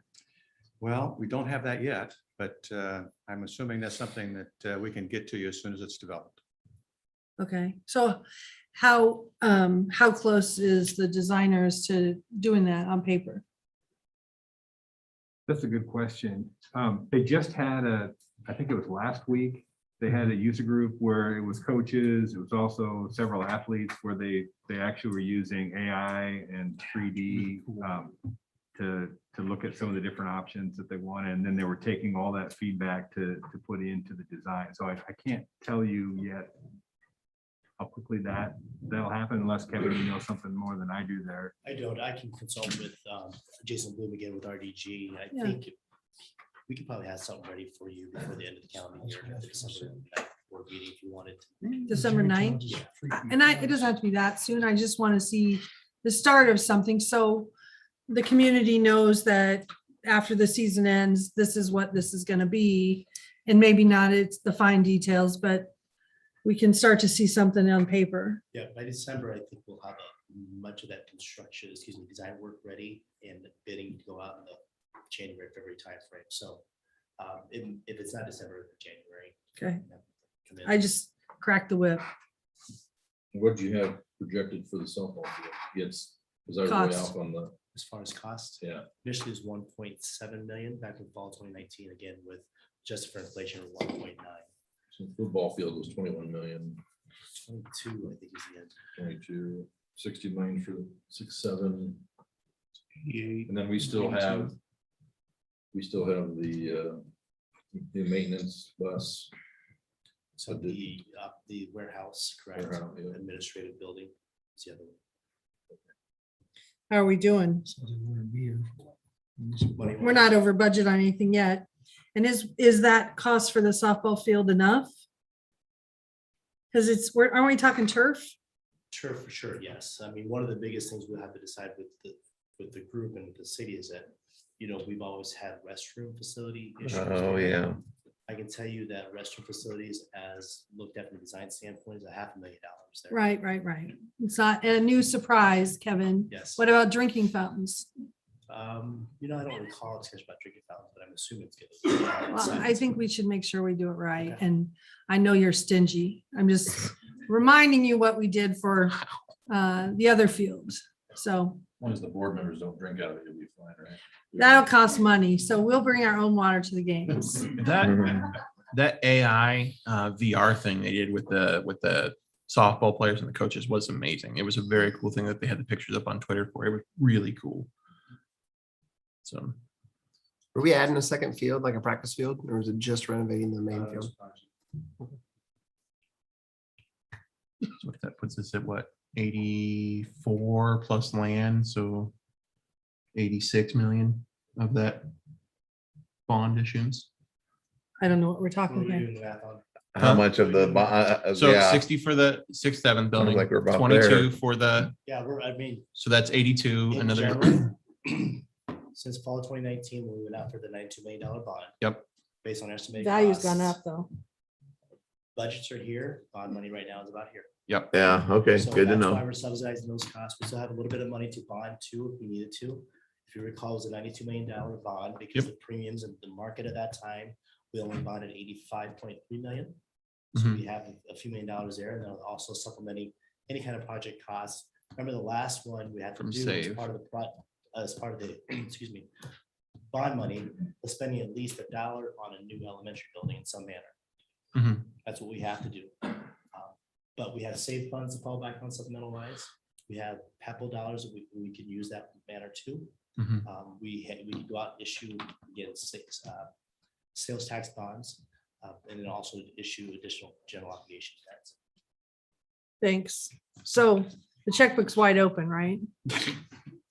Budgets here. I know, I'm just pulling your leg because I know you're not going to sleep at night now. Nah, sleep well. It's We're just doing good. discussions. I'm just having discussions. That's it. The benefit of a growing district. Yeah, I don't think the question of what money's left and what is really out of line, because when we look at, I'm just speaking in general, because we have a lot of projects that are needed. Yep. And I just want to make sure that, because I overshot the 6-7 building by a few. Yeah. So. And- At least, and is that something that we could get out just as a reminder? Since Gene's not here. Kind of the progress on what we're spending and then what projects are still going, because I know that was a concern during the election of how that money was being spent. So this may be a good time to. Yeah, she's been working on a spot on our website Okay, where people can follow and track that. cool, thank you. Any other questions for Mr. Good or Mr. McComb? I'll ask him everything later. Oh, I have we got more. time. You said No, we no, were no. done at 9:30. We have all these people waiting too, so no, Okay, well then shush. I know. I'll get a hold of you. Okay. With all due respect, Yes, I know. I love I you. know. I know. I Thank love you. you when you're asleep. All right. Thanks, Brett. Joe, I think you're next. Early retirement. Sounds like a good thing. I have 2 back to back here, so I'll be quick. And I did put all the materials in Thank this, you. in this folder for you to make it easy. And it's kind of fancy, like, I kind of like it. Yeah. But anyway, you've got copies of the early retirement policies, and just, I'll go sort of the highlights real quick. Every year we have this conversation. Every year it's at the complete discretion of the board, whether we're going to offer early retirement incentives or not. And then for those who qualify and want to retire early, they are given a $9,000 stipend. Employees who are eligible, can continue on with our insurance plan that is frozen at the level in effect at the time when they retire. And then if they need to go further beyond that, then the price of insurance, they can continue with the plan, but that the price of that insurance is fully on the employee. In order to qualify, a person has to have a minimum of 30 hours per week, be 55 years of age on or before June 30th, and complete a total of 15 years of continuous service with the district as a full-time employee. They then submit an application, and then all those folks who want to retire early come to all of you for formal vote. And that will be likely sometime in February, probably the second meeting in February. And that applies for all of our employees, both licensed and classified folks. Continuing on with an incentive that we've done over the last few years. We've offered an extra $1,000 for early bird folks who decide they want to retire. And they get their paperwork in by January 3rd of 2022. They get an extra $1,000 in order to do that. And the basic premise behind that is it allows all of us as hiring administrators to get a month jump on hiring that next group of great teachers that Gary referred to. And I could not agree more with him. I agree 100% for sure. Currently, all of these incentives and benefits do come from the management fund. And according to Kevin, he could probably give you the data on it, but his comment to me was the management fund is healthy. And it's, he didn't blink, even though you're right, Lori, he is stingy. Yeah.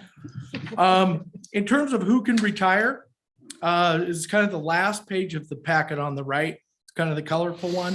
The yellow boxes at the top are for classified employees, and then the tan ones in the middle are for certified employees. Currently, 41 classified employees could retire if they chose to, and then 45 on the certified side. Now, as we all know, and you look at the data that goes back 9 years, not everybody retires. That's for sure. It's a personal decision among people and their families and their loved ones and the people around them. And like for instance, last year on our certified employees, we had 38 who were eligible and 9 retired. So you can kind of gauge about how many people year to year. You could probably guess, within a handful of people, how many people are going to retire year to year. Currently, with classified employees, those 41 people, 11 are administrative assistants, 1's a bus driver, 2 are in the business office, 9 are cooks, 4 custodians, 2 library clerks, a maintenance worker, 11 teacher aides, and a partridge in a pear tree. Sorry, I couldn't resist. And then on the certified side, our 45 people, it's 41 teachers, 2 directors, and 2 administrators. And that probably is another side conversation that all of you may want to have with one another is, we've kind of dealt with administrators a little differently than the rest of our licensed folks. But you certainly will be back at the next meeting on the 18th? Yeah, November 18 with a recommendation to move forward with this.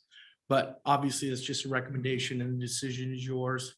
To kind of underline that, we've never not done it. Again, I don't drop that in there with the idea that wank, I want you to, support all this. But I just share that as a bit of history behind these particular policies. Any questions about early retirement? There's a lot there. And I kind of did that intentionally, just so you had it all. Do you want to peek at like the last couple of years and just kind of do your the cost reduction analysis on them? I mean, would that be pretty easy as far as since it's only like nine employees, you know what I mean? Just kind of see what the backfill was to see if we're still kind of mirroring what we did back in 13 through 15. Kind of yes and no. Yeah, you asked if it was easy. No, it's not. And here's why. It's hard to follow the bouncing ball when somebody retires and we all think, well, okay, well, so-and-so came in and replaced that person. But sometimes what happens is somebody retires, 2 people transfer, 1 person moves into this job and that job and the one in the middle. And it's a difficult thing to track. You think it would be easy, but it's not. But can it be done? Sure. Have we done it before? You bet. So do you want me to do that? Last couple of years? Like reaffirmation. See if we're still saving money? Right. Like, do you want to compare it to like a new hire? Like, no, just like we did in 13 through 15, where they take back the backfill and say, okay, this is what kind of, if they would have stayed on, this is what we know what the known cost would have been. And then And after this, more so, once you know what, well, I don't, you won't be able to know what just to the, see if it's mirroring what it did. 8 you years won't know ago. what the cost of the new employee is. If I say, do it once you know the numbers of who are retiring this year, but you won't know that until you've hired Right, replacements. So right. it would be after the fact, but maybe the last couple of years, we could see Okay. something. Certainly. And glad not to do it. something, not something needs to be presented, just send us a couple years of Okay, that we can see cost saving data, without wasting 8 hours. you bet. And I don't have a problem doing that. I mean, it seems like a lot of work. I think in the end, we know what the result's gonna be to get. Send somebody into their, next life, if you will. Well, it is. That's another really life. It is a morbid, but next yeah, I life get what because you're trying to say.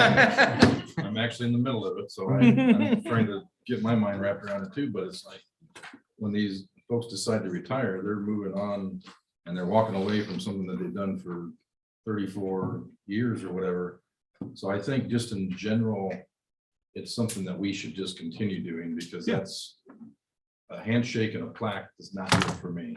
I'm not, you cannot tell somebody, hey, thanks for being at Sully Spoke for 34 years. Now get the heck out because we're bringing someone else in. This solidifies it a little bit. It doesn't do a lot because we can't do a lot, but giving someone,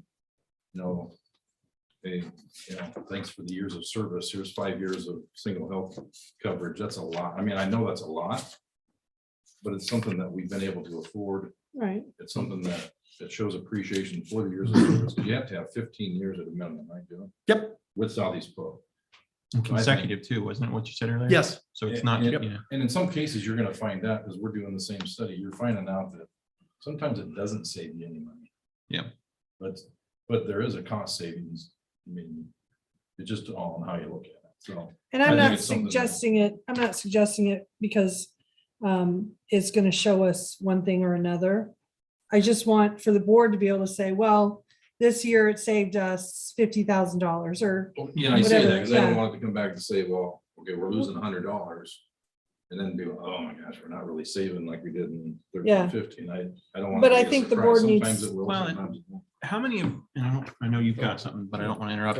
How many of our early retirees, because I know a large chunk of our sub pool are Southeast Polk teachers retirees that just Yes. love our district. So, Mhm. I mean, I would imagine that there is possibly the nice cost savings that comes along with it, just having new hires versus tenured individuals.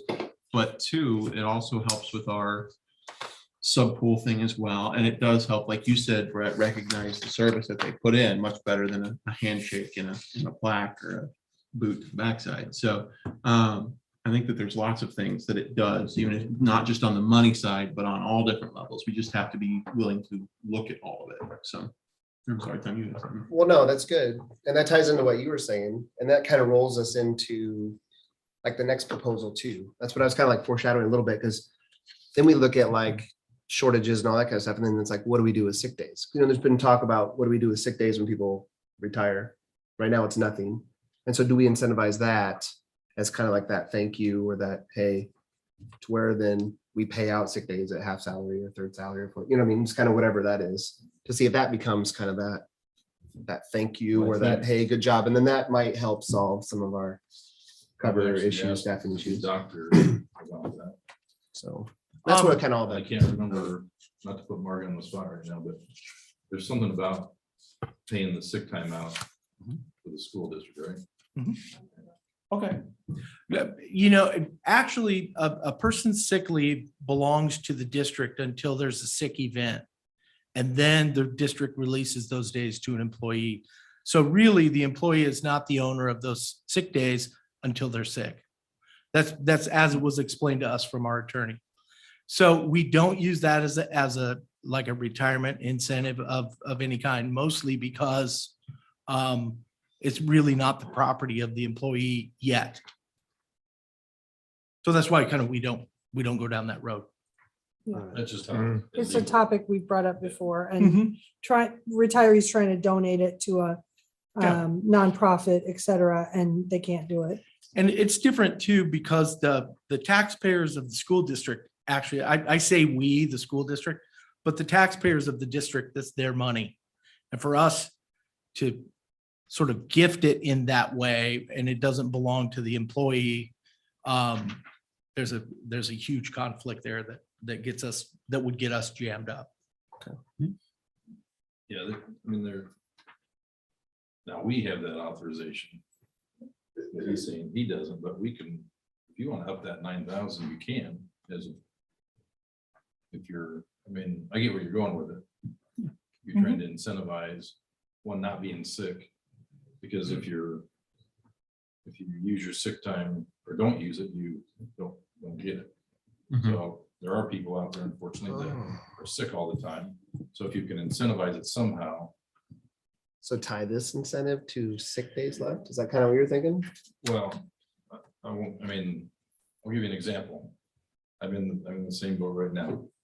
The city does, they pay us, it's in the handbook, that they pay you, after 20 years, you get like 2/3 of your sick time, and then they buy you out of all your vacation. Now Kevin's back there, yeah. He's circling. Yeah. already. That's what I was showing him. As soon wallet's as money slamming starts to come shut. out, Kevin comes around the circle again. So.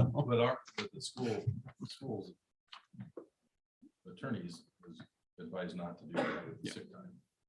And so I guess all I'm saying is we can change however we want to do that. We don't have to do it. We can add to it. We can keep it the same. I mean, so we can do, obviously Kevin, I'm not looking at him because I know he's giving me the evil eye.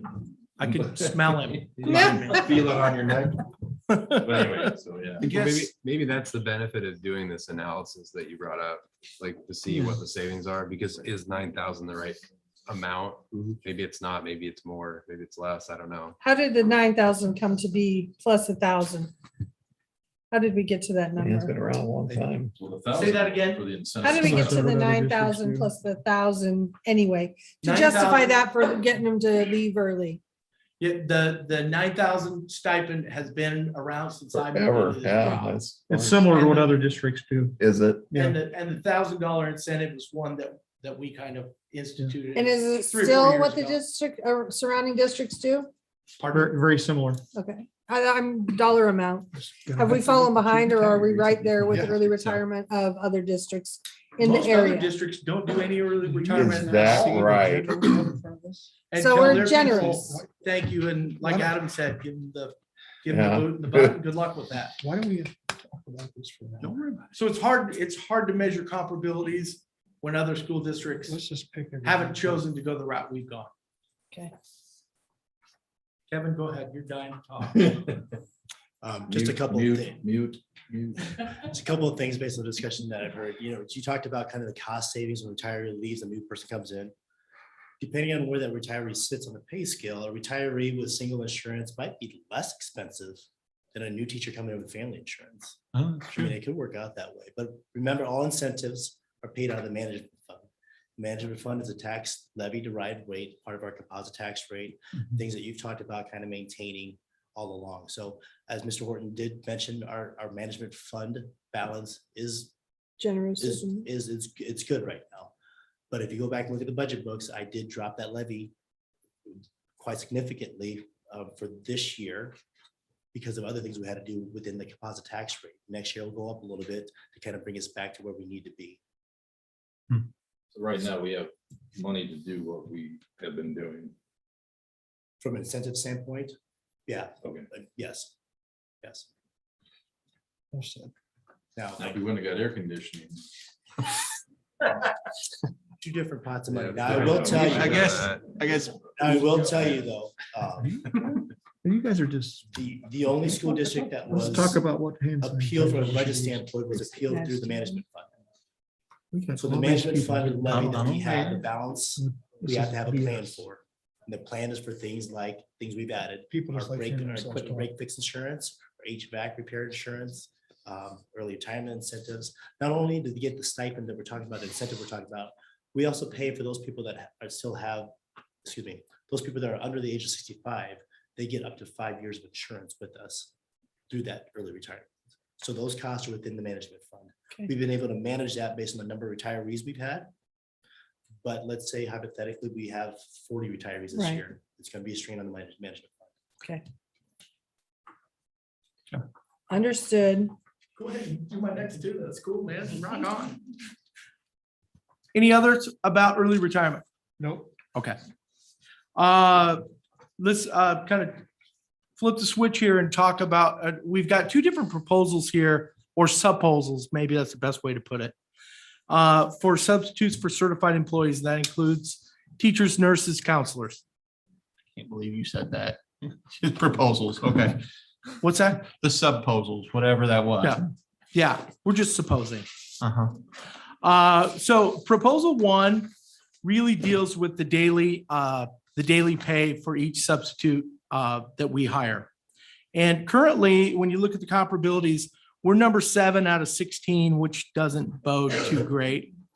In central Iowa school districts, with our current rate of 135, and our proposal will likely be something to the effect of raising that to 145 a day, which would move us into a tie at number 2 in the comparabilities, put us into a tie with Ankeny, West Des Moines, Waukee. And at the same time, improving in the comparabilities might garner an increased number of subs who choose Southeast Polk. And then lastly, that proposal would cost kind of at the top end at about $50,000 annually. So that $10 increase would be about $50,000. Any questions about that proposal? Who's number 1? Des Moines, I think it's, yes. And what Or are they Des at? Moines or Ankeny? No, it wasn't Ankeny, because we 150. tie them. Yeah, it's Des Moines. At what? 150? I think it's, gosh, I can't remember now. Okay, so but if it's 150, it's $5 a day difference. I mean, that's gas money. Right. I mean, it's not astronomically bigger. Okay. Okay, proposal 2. Currently we're in very much the same situation we were in a year ago. We've got moderate fill rates. Our fill rate right now is just about 63%. And currently teachers cover for one another in the pandemic. When a sub isn't available, they've done a great job of that. And then, but at the same time, we're getting some diminishing returns over an extended period of time. They've been doing this for a long time. Had people subbing for one another. And to put it bluntly, they're tired. And I get that. I understand. All of this is at a time when we're asking teachers to rebound, and we've done a lot of work with a book study to that effect. And is it an unrealistic expectation for us to expect employees to come back stronger? No. But would it be a whole lot more achievable if we had one sub dedicated to each building and relieve a lot of that planning time, sort of taking people's planning time so they can cover for one another? Sure, I think it would help them out a lot. So the proposal will be 11 all-day, everyday subs, 1 for each building for the second semester, which is 89 days long.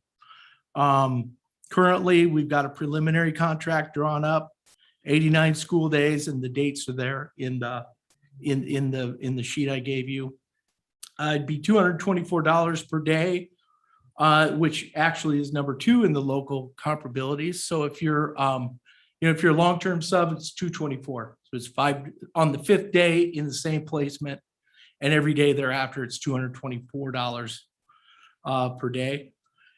The contract includes 1 paid personal day, and candidates can participate in professional development. Candidates would have the opportunity to buy into our health insurance plan if that's what they want to do with their own money. So there's some opportunities there for these folks. I think on a pragmatic level, what's better than an 89-day job interview for our next group of people that we're going to bring into the organization? I think this would certainly serve that purpose. And then again, estimated cost to the district, including FICA and IPERS, $257,000.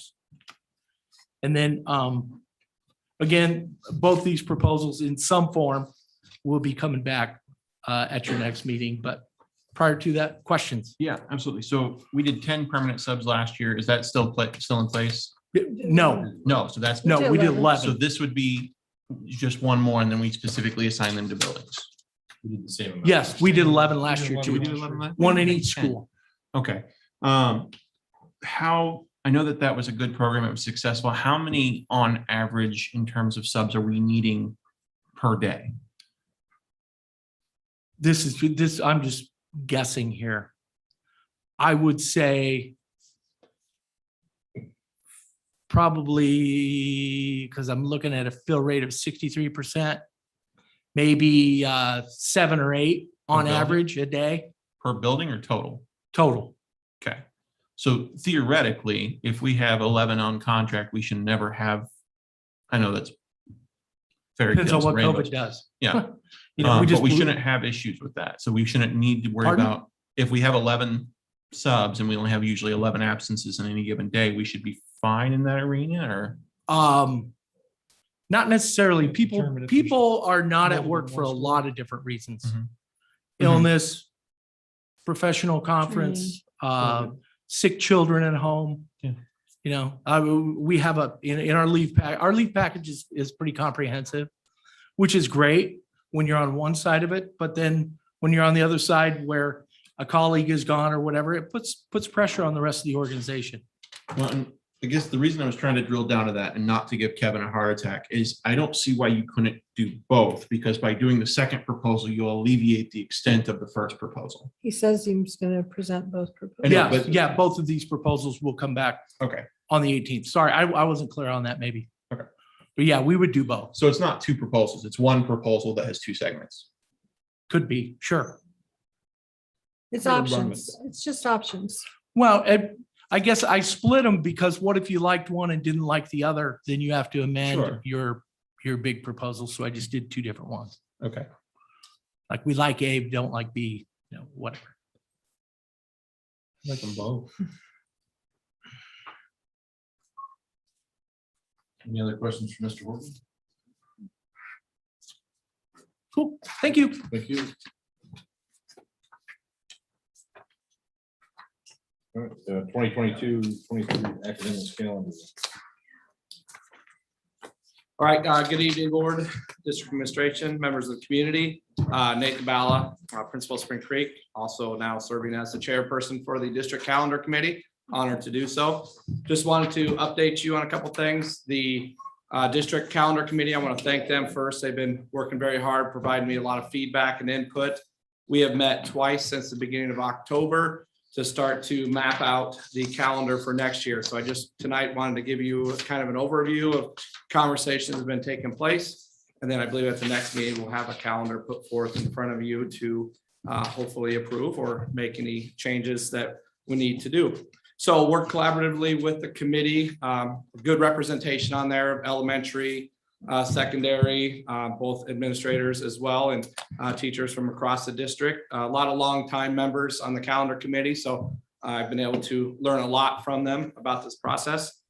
We first looked at corresponding dates from this school year to next year to make sure to see if we want to align those, and for the most part, we are. I would say a lot of the conversation focused on the setup for parent-teacher conferences. This year, it's a little bit different. It was split, as you may know. So the first night happened 1 week, and then the second night of conferences happened the following week. And then the comp day for teachers is actually the Wednesday before Thanksgiving. And the October 14th was a staff development day. So we kind of talked a lot about that. And then this year in the spring, it'll be like conferences have normally been all in 1 week. So secondary is a Monday and Wednesday, elementary is Tuesday and Thursday. And then everybody has the comp day that Friday before spring break. So I'd say the majority of our conversation focused on conferences. And we decided at our first meeting, because it was before conferences were actually held, we decided let's kind of let it play out, see how things go, then get feedback from staff members. And that's exactly what we did. And so we met just this week, and we talked about conferences going back to being all in 1 week, like they were in previous years. The first day of school would of course be on August 23rd. That's a Tuesday next year. So we would be starting school on a Tuesday. And if things play out, we would be finishing school, should be done before Memorial Day weekend as well, which we always aim for. I don't know that it rarely happens due to snow days and other things that come up, but right now that is our target date to end before Memorial Day. 3 staff development days. One would be at the end of September, one in January on the 16th, and then also again, like this year, April 17th. So those dates are kind of spread out throughout the year. Work closely with Dr. Latham and her team to figure out what days throughout the year that those fall on that would be best meet the needs of our staff to make sure we're moving forward with our professional development plans in a timely manner. We would again propose the Wednesday before Thanksgiving be a no school day. That seems to be well received by the teachers and the community in general, as opposed to previous years when we had school on that Wednesday before Thanksgiving. That's kind of the overview. No big major earth shattering changes. Open up for questions. Does the first semester end before the Christmas holiday? No, it does not. So it carries over? Yeah, it would end on January 13th, which would be 93 school days. So almost splitting the year in half on that date. Okay. Graduation date, remind me again, Mr. Pettit, I think it was May 19th. We're fortunate enough to be able to bump it this year, the week before Memorial Day, because we had so much time between the last day of school and our typical Memorial Day Sunday. Graduation next year is going to be the same. So the plan would be that weekend before Memorial Day.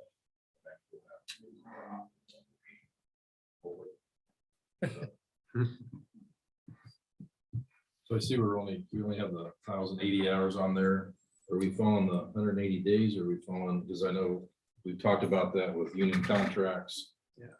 Require the 190 days for teachers, 180 days. You know, what I mean? Yeah. We get questions about that every year, so. Yep. I would say we're kind of doing both essentially. I don't know, Dr. Luckman, if you Yeah, want to we- answer that question. We have to report that to the state, and for several years, for student instructional time, we go by hours. For the teacher's contract, that's 195 days. So we're balancing both, making, And the that's why hours- nothing's kind of finalized yet, while we're going back and making sure we're accomplishing that. And the hours gave us flexibility last year. Yeah, in what Nate's putting in, and once they have their next meeting and get kind of a rough draft or pretty close to it, that'll go to you guys, so you're not gonna see it for the first time when you vote on it on the 18th. But it's 1103 point something Yeah. hours, I think, is Okay. what that sits at. So it's above the 1080, so there's a little buffer there. Any other questions? Well, just on the 1080, that was, and actually answered what was in my mind. I couldn't remember we're always over the hours. And I get more education time comes, but once we get into that June, people can, and I know not off the cuff, but when you come back with the calendar, can you give us kind of an idea of what attendance is like when we get into that June time, if anybody, you have that, or? We'll only get there if we have a snow day. Well, I'm just talking about last year, or was it the year before? It was the year before. Year before we went in. Would have been the year before, the year before. That was the one Maybe. that I know we It went talked in, Well, the about. year before, Oh, last right. year was the And I one we can't stopped in remember what the March. attendance records. Yeah. rates were. Yeah, I can try and pull that. It was the year before. Work the year with the other before. administrators, try and I was flying. see what I can come up with on that. But like I said, right now, the calendar that'll likely come in front of you has this being done before Memorial Day, barring no snow days. So hopefully are able to achieve that. I know that the calendar committee and the staff members are very pleased with what we're going to put forth at, I think, on multiple levels. Okay. We're looking at you. Any other questions, Mr. Mel?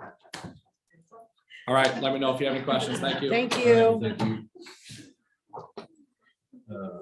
3F, high school program. Study. Or no, Yeah. Yep. Yeah, I've been reminded I have 3 minutes. Yeah. I do want to begin with a comment. I fully anticipate, Gary, that you're going to vote no on the. Oh, good. program One last studies. time. I apologize, but I did not get Western Civ back. Oh, in. gosh darn it. What a letdown. Yeah. But no. We could still let him rant for like Yeah, 15, no, I'll 20 be minutes. Yeah. For old time's You can sake. scroll to the top so I can kind of go through. So there weren't a ton of adjustments this year. One thing I think we've talked about a little bit, just with the fact that the ACT isn't really required to enter into colleges right now. Our senior seminar had previously had a post-secondary exam as a requirement. The last couple of years, we've waived that just because it wasn't fair to kids because it wasn't there. So we're going to take it off right now. If that would ever come back as you have to take an entrance exam to get into a four-year university, that would be something that we would potentially put back into the registration guide. But instead of just having it in there and waiving it, I think it makes more Take it sense out. for us just to pull it off for right now. Also, DMAC used to offer the AccuPlacer in our building. They don't even offer that anymore in our building. So it's just harder to get post-secondary exams for our kids. So that was the senior seminar adjustment. Business, we just had a name change. We used to have, or we have a course now, it's called apprenticeship, but it's not an apprenticeship. It's really, it's an occupational experience. So we just wanted the name to actually match what it is. It's not like something that we're going out and finding apprenticeships for students. It's really, it's a course that associates with their own occupational experience that they find. So the name just matches better. And that's actually the DMAC name associated with the credit that they get. In language arts, our staff has done a great job when it comes to trying to align to the Iowa core. Creative writing was a course that we've offered forever. And recently they've actually gone through and adopted some of the writing standards within the Iowa core to the point that we feel like it should be satisfy the writing requirement and not just be an elective. So that was a slight adjustment that will now count as a writing requirement. We have two new dual credit classes. Really excited about this. So when our students take their English class, their sophomore year, they will either take advanced English 2 or English 2. Then their junior year, the really only option that's not an AP option to satisfy the 2 credit literature requirement is American experience. So what this now does is we have 2 different DMAC semester-long literature courses that students could take instead of taking the year-long American experience course. I think we have 4 teachers right now that teach American experience that also teach the advanced composition classes, which are DMAC dual credit classes. We'll probably next year have fewer sections of American experience. Those teachers will teach sections of contemporary lit and intro lit, and they're already DMAC certified for that. So there's no staffing adjustment. It's just to have a couple fewer sections of American experience to add these additional DMAC dual credits for literature. So I'm excited about that. We haven't had a dual credit literature option ever. So that's really good. PE, I think we just finally figured out how to make it make sense. We've tried to figure out when it comes to weight training, what the names should make. When we were on an 8-period day and PE was every other day, that was what our advanced weight training course was. Well, the one that met then every day, daily advanced weights, makes sense. But now when we're on an every other day block, daily advanced weights doesn't make sense because it's 90 minutes every other day. So we just cleaned this up. So we're going to have a weight training course instead of what now is advanced weight training. And then instead of daily advanced weight training, it's just going to be called advanced weight training. And the difference is the weight training course is 45 minutes long. Advanced is 90. Okay. We also took out one of the prerequisites to get into those weight training courses. We have done a great job in our junior high. And our kids are coming over from the junior high prepared to go into some of our weight training courses. So we just reduced one of those prerequisites. So now there's just one prerequisite before you get into the weight training course. It's intro to weight training. And that actually is, I guess, you could take the junior high weight training course instead of our intro to weights. So just kind of streamlined that a little bit because our kids are prepared. Is there anything else below that? No, that's it. So those are the changes. Other things that are changes in the book. would just be a slight course description change, or if we found like a typo or something like that. We did have, I guess, one other change I don't have in here. Our work-based learning course called RISE, we changed, or we actually got it aligned with some dual credit. So those dual credits weren't in the registration guide last year, the way they are this year. So with that, I will take questions. Nice work. He's giving you a break. Well, the vote hasn't happened yet. Yeah, that's true. Okay. Thank you. Awesome. And that will be next. on the 18th. Yep. All right, and steel improvement discussion is part 2.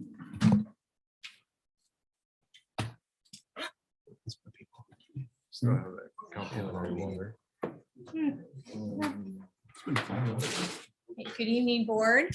I was here a couple of weeks ago to present school improvement plans from half of our schools, and I'm here tonight with the remaining half of our schools. So I know this introductory piece I went through, but I'm going to go through it very quickly because I have something new to add to that. So again, shared the backwards design model with the center focus being on student achievement and what types of actions do we need to do to reach those goals of student achievement.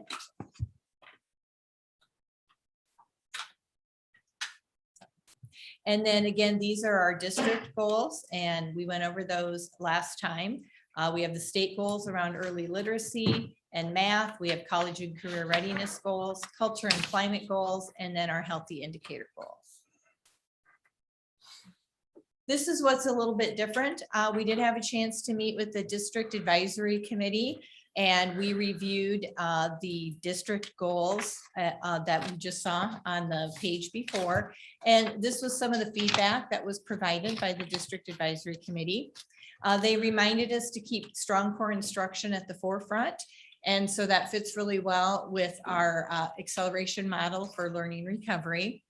And they shared that they felt that culture and climate goals are more important than ever. And I know that's been echoed here from the board as well. We know that over the last 18 months, the experiences that our students and staff have had, those experiences have changed.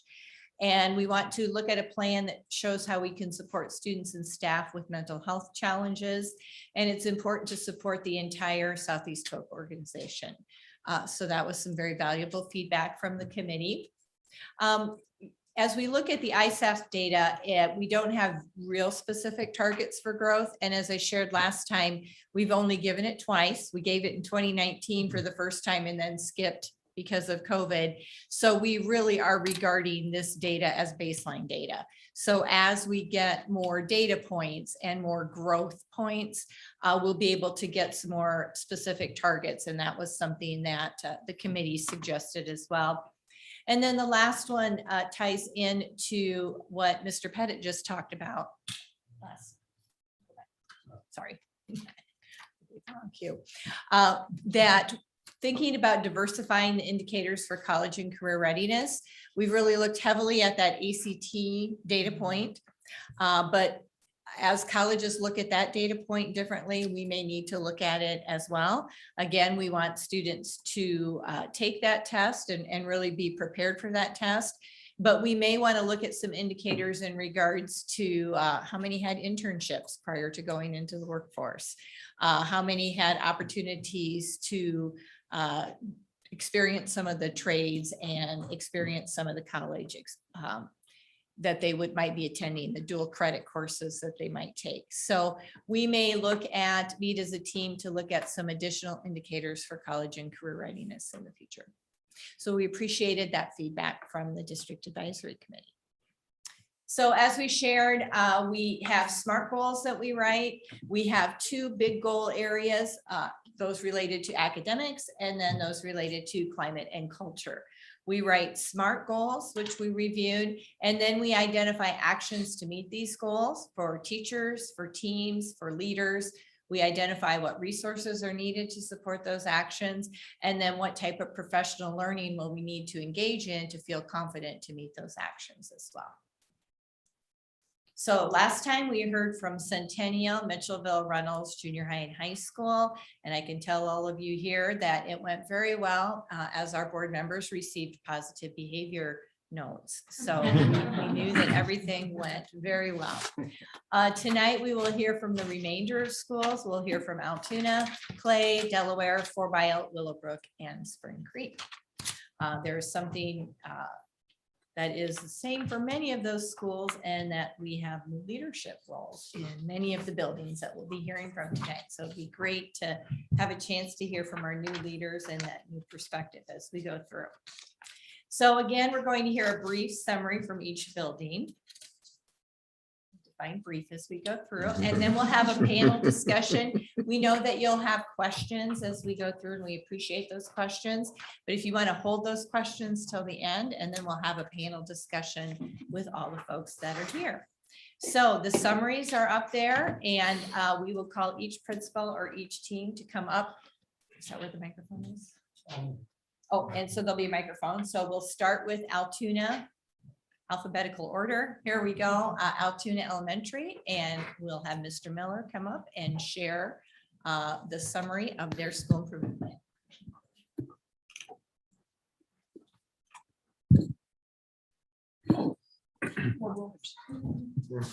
Congratulations on being first. Thank you. I like the color. A for color. I know.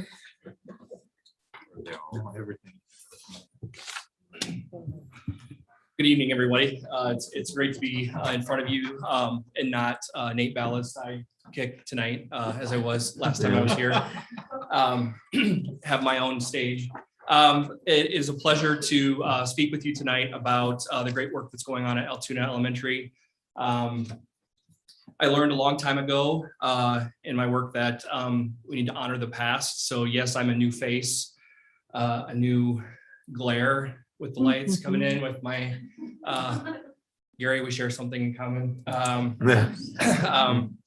But coming in, honor the past and continue the great work that's going on. So the back of your sheet that I passed out is our collective commitments. A few years ago, the staff at Altoona engaged in this process with Mr. Stotts. So as we go forward, we put some of that work to use, blended that with our district mission and vision, and that guides us through all the work that we do. Starting in July, I met with individual staff members on a voluntary basis for them to come in. It's through that those conversations that we were very valuable, and I began to develop strong relationships with each of the staff members. It was through that anecdotal data that I was able to put together themes, and some big themes that came out pretty quick, and that was that there was a sense of academic urgency, bringing back the need, yes, let's celebrate growth, but our targets need to be proficiency. And I was excited to come to that theme. It's, I would, if it was during the day, and I can't wait for the spring for you to meet the entire leadership team when you're able to come into Altoona Elementary, but I'd be remiss not to mention our leadership team. And I list those people. The students or the teachers that are in bold are part of our TLC process, the 4 model teachers and our instructional coach. It's through our meetings together that we collaboratively guide Altoona Elementary. We are, coming out of COVID, and we are focusing relentlessly on our culture. Our theme this year is together. I learned also we get two things in this life: what we create and what we allow. We're creating an environment for professionals to work collaboratively, arm in arm, to deliver a solid education for all of our students. Gone are the days of being able to close your door and do this all on your own the way that you want to do it. There's district expectations. We're buying, we're believing in the process of the PLC and the power that we can do. The timely district professional development, October 15th was amazing and talked specifically to some of the stuff that we are working on within our collaborative teams at Altoona. And with that, I've listed all of our things there. Not going to throw a bunch of acronyms at you, but we're knee deep in the MTSS process. And that when I say sharing kids, it's not just one teacher's responsibility, it's the team's responsibility to focus on getting our students proficient and so that they're ready to be successful at the next level. Some exciting things coming up. We're digging into the Leader in Me project. It's nothing but wonderful things. A thing that was in place at Altoona before was extended collaboration. We're utilizing our entire team of specialists, whether they're reading teachers or math teachers or special education teachers. They're all at the table at different grade level team meetings at least once a month. It's putting all of our heads together that we realized something really great. That was a thing that COVID kind of shut the door on for a while. So to walk back into that feels really good. The level of accountability we have with each other, what we bring to the table is good and positive. But also through that, I wanted to highlight just some of the communication and culture building things that seem easy to do, but really do take a lot of work, and highlighting individual talents.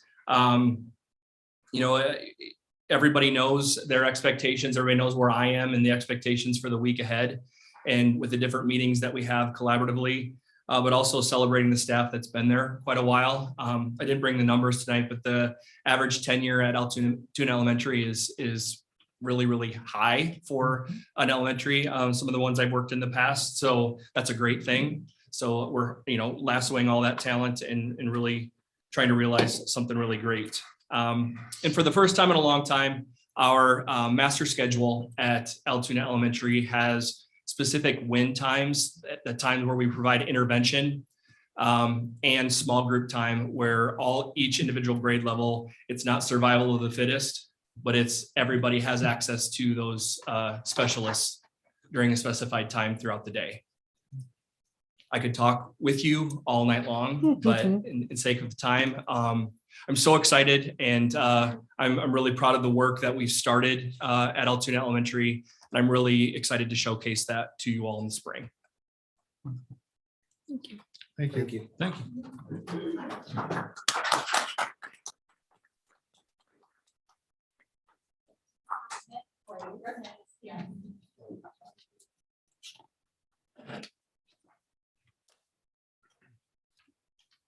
Good evening. So I am not a new staff member or a new principal.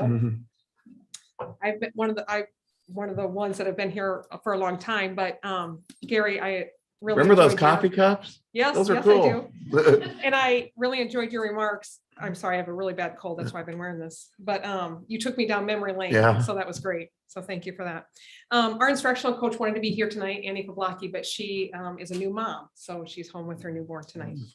I am going to kind of follow the handouts that you have in front of you. There's our demographics, as you see there.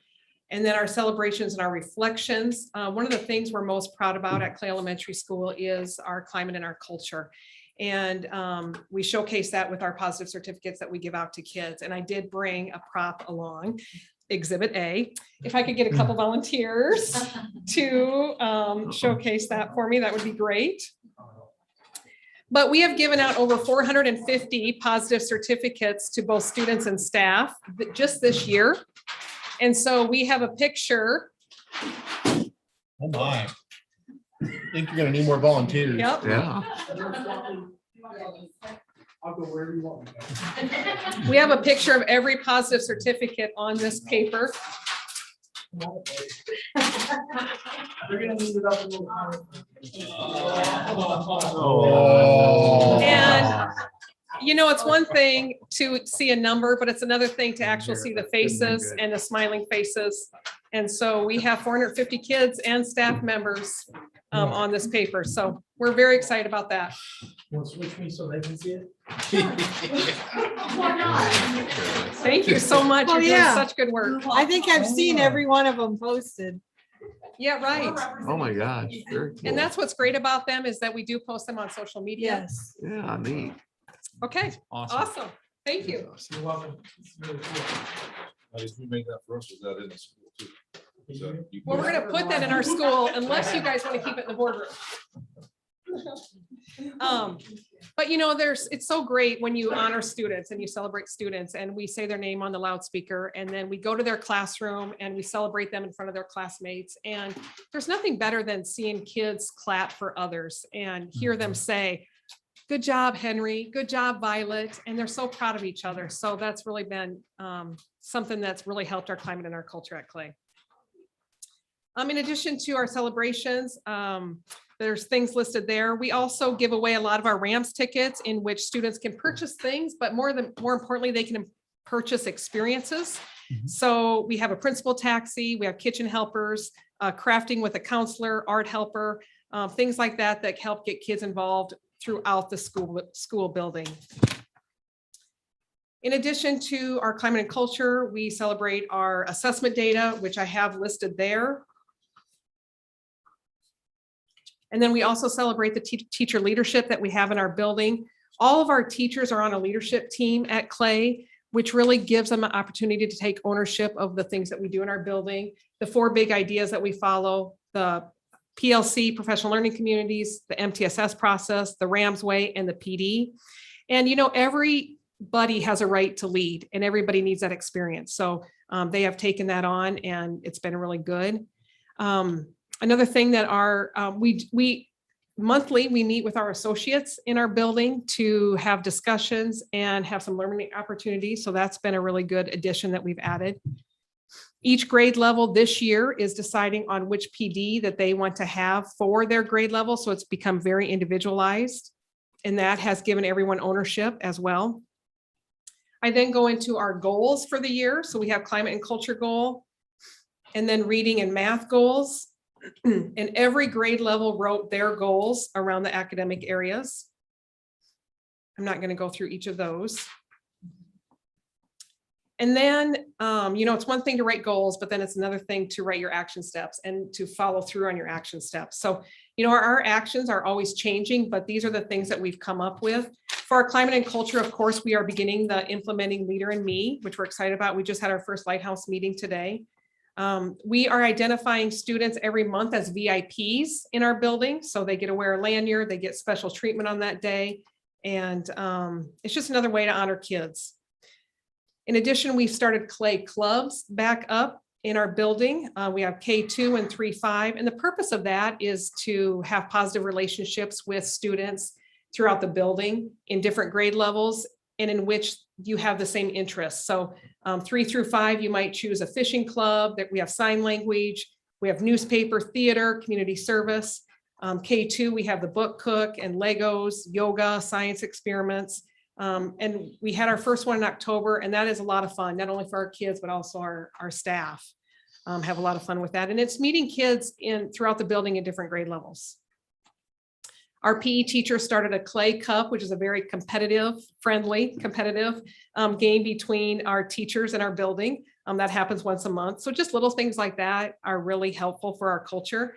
I want to start a kindness campaign because, you know, there's so many kind things we do in our building and we talk about, sometimes we get stuck on the kids that make the wrong decisions or maybe the kids who, you know, are doing something and we think it's bullying and there's so many kind things we do in our building. And even though we give things to our kids, we really want to have kids celebrate other kids. So we think through a kindness campaign, we can come up with some processes or ideas of where kids can celebrate others. So we're going to hopefully start that this year.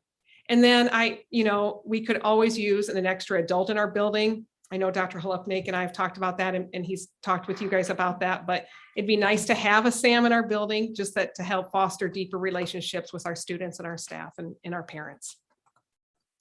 The other action steps there are in the academic areas and similar to all the elementary buildings in our district, we are continuing to strengthen our literacy program. and our literacy routines, along with our math, number sense.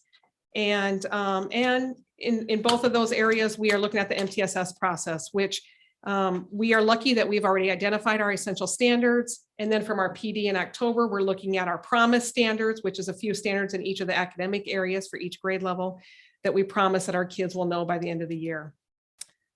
So in closing, our daily work revolves around kids and also the commitments that we have at Clay Elementary, which are building relationships with students and staff, communication and collaboration, a positive learning environment, promoting success, supporting our strengths, and all means all. So with that, I will take any questions. We're doing questions at the end. Oh, okay. Oh.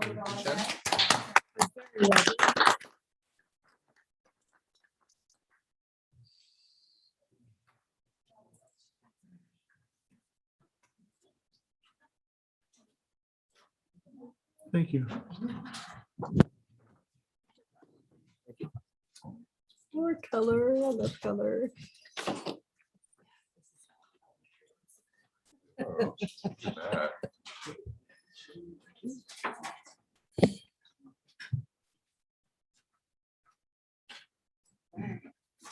Good evening. I'll kind of walk you through this in a second, but I first want to say I'm so excited to be sitting in front of you, Chelsea Clark, the new principal at Delaware Elementary. Most of you, I've seen a few of you at Delaware so far walking around, and I appreciate that visit. So Officer Handy got to come and hang out with us for a little bit, and that was fun. So I am my instructional coach here, Susan Moeller. Most of you will recognize her as well, and she'll speak a little later on some of our achievement. All right, so let's go ahead and start right at the beginning here of my handout that I have, and I'm just going to highlight some of the celebrations, especially coming in as a new leader. The first couple pictures you'll see there is our Impact Community event that we had in our pre-service days. So we took a morning. I had split up all of our teachers into 7 different groups. Our PTA graciously donated $20 per group, and they were given one job, and that was to go out and impact the community in any way they wanted to do so. So some of the things that we saw were, obviously you see the Altoona Police Department there. We had some groups stop and actually pay for gas of someone that was at Casey's. We had people going to Walmart and buying a bunch of Gatorade and different things and dropping it off at the police department and different representations of our cities. And then also we had people at daycares. They went and bought cookies, and they went and bought different things, went to dentist offices. They actually extended beyond that and went to a dentist office and got the toothbrushes donated. And so they had brought toothbrushes into different places to hand out. So it was an amazing event. I don't know if you wanted to touch on anything that your group did. We went to the Delaware Fire Department and delivered a Gatorade and just snacks for them. So they were very appreciative. Yeah. We apologize for the false alarms that we. Pulling up the fire alarm, yes. It was really powerful, and I think it's something that we'll continue to do each year. And I'm so thankful for the money from PTA to do that. It was only $140, but we were able to impact over 25 businesses and people and community members. And really we had John Gordon speak to us about serving your community and serving people. And that was a big part of that morning. So definitely a big highlight to our start of the school year. You'll see some assessment results there from last year for ISAS. 90% of 5th graders were proficient in the ELA ISAS assessments, and 95% of 4th grade students were proficient on the math ISAS assessments as well. So we're looking forward to adding to that. We handed out 918 positive notes. With that, each week we draw a student each week from each grade level. They earn a little something, and then there's a PowerPoint presentation put together for that, sent out every Friday. There's also a teacher picked out, so these go to teachers as well, and they get to wear a sash and they don't have to wear it if they don't want to, but they have a sash, and they also get to wear jeans, so, or professional athletic wear. It's kind of up to them that day. So Our instructional coach is engaging in 10 teachers in coaching cycles right now, but we are working on a lot of student-centered, heavy and light coaching with teachers and what that looks like. So some teachers are engaging in a lot of really direct coaching cycles where they meet often. That would be your heavy cycles. And then your light coaching cycles would be students that maybe don't meet every week with her all the time, but it's a lot of like touching base with her, potentially doing a cycle the next time around. So with that, she's also in our weekly grade level collaborations, and then she is also our leader and meet coach. 100% of our students are participating in morning meetings to build community. That's something new we started this year. It's follows the responsive classroom model. So there's the greeting, the sharing, a morning message, and then potentially an activity if there's time. And so every day students look each other in the eye, they greet each other. There's some new form of greeting that they do each day. They share about potentially their weekend or something they learned that day. The teachers always kind of communicate about what that looks like. And we've seen, I do rounding with the staff, and so each month, and the biggest highlight that came out of it is morning meetings. They were really excited about the community, the building that's been developed through morning meetings. That's also been a big push for being inclusive in our building as well. So we have 3 strapped to ID teachers and 1 strapped to BD teacher in our building. And so a big thing for us is ensuring that all students are involved in those morning meetings. And hopefully in December, when you come to our building, you'll be able to potentially see all of our friends interact with one another during those morning meetings. A big refocus is our collective responsibility. You'll see a picture of our PLCs there. It's been really fun to watch and be a part of those. And then our new playground, and Rick was a big part of that. Kevin was the one that did that with all of them. So I just got to reap the benefits of being a part of that. So we're really thankful for that opportunity. And it was so fun to just have the community out there. And now our PTA is going to host just a yearly annual just get together at the beginning of the year to celebrate that first week of school and just, celebrate going into that next school year. At the bottom, you'll have a quote there, and it says, Delaware is the best kept secret. And that is from a sub that comes to our building often. And he said that to me a couple weeks ago, and it's just resonated with me because on one hand, like, awesome. Like Delaware is amazing. Like we do great things. But on the other hand, it's like, I want everyone to know that. I want to shout that at the roof, at the rooftops. Like I want everyone to know how great Delaware is and how hard we work and the amazing things that are happening. You think about the number of teachers that have stayed there over the years, and I guess until I came in, then we had a few. But with that being said, consistently they have a lot of people that stay, and that's because of the community that they've built, and they love their students and they love to be a part of that. So hopefully I'll continue to build them over the years. On the back, you'll see our goals and actions, and I'll go over these quickly and I'll let her talk about our achievement. But for our culture and climate goal, we went with the greatest opportunity to move the needle within the conditions for learning survey that's sent out. There were 3 main areas that we are targeting based off of the results of that, and that's building trust between peers, treating peers with respect, and then fostering the ability to work in productive groups with all peers. Those are based off of questions that they're asked in that survey, and it came out that those were the lowest numbers. So our biggest goal is the student-student relationships that we're building, and we're doing that through then our action steps of morning meetings. My new Strat 2 BD teacher is actually digging into the new SEL competencies.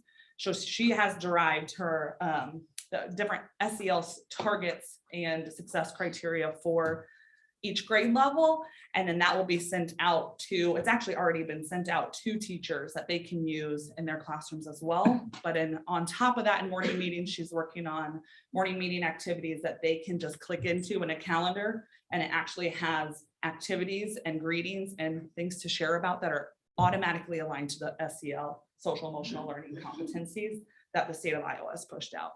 And so that will be a huge benefit for us with our morning meetings and refocusing in on those SEL competencies, as that's a big focus for us. Leader and me, we have our Lighthouse team created. We have our Lighthouse team coach, and then they are currently going through a book study with that. And then Another thing we look at doing is creating that task force. Actually, the junior high did this at one time, and I spoke with Amy Anderson about this, and it's something that we would like to move forward with. It's still in the planning stages, but it's actually having a walkthrough form of some sort, getting into classrooms with a group of individuals and looking at a certain criteria for student to student engagement. How many students are they engaging in? Are they engaging in productive conversations? Are they talking to anyone at all in those productive group work opportunities? Are they, engaging in it or sitting back and having others answer for them? And so actually looking at that data and then creating action steps around that. So that's a big step for us. And then potentially looking at, with Leader and me, having that be a role for some of our older students to be a part of that task force. So they're the actual leading charge of the actions that are taken there. So that would be our culture and climate. And then Susan will take over for achievement. Sure, you did get the fun stuff. You said that you did. I gotta get into the heavy duty thing. No, that's my job. That's what I love. So I'm not gonna read to you the literacy goal that we actually have written. You can see that on there, but I'm gonna start off maybe a little bit different, and then I'm gonna point out 2 of our lower scores that we had this fall on our literacy screener. Our first graders came in at 62% and our second graders came in at 57%. And the reason that I'm taking the time to do that is because I think it just points out how significant developing those foundational literacy skills are for our young students. And we're just really feeling that impact that COVID and our different pathways had on those young kiddos. So we're trying to focus as much support as we can and accelerate the learning in those 2 grade levels without stealing from everybody else. But I just felt that that was really important to share that out tonight. Some of the other action steps that we listed are action steps that probably Delaware's been listing quite a few years.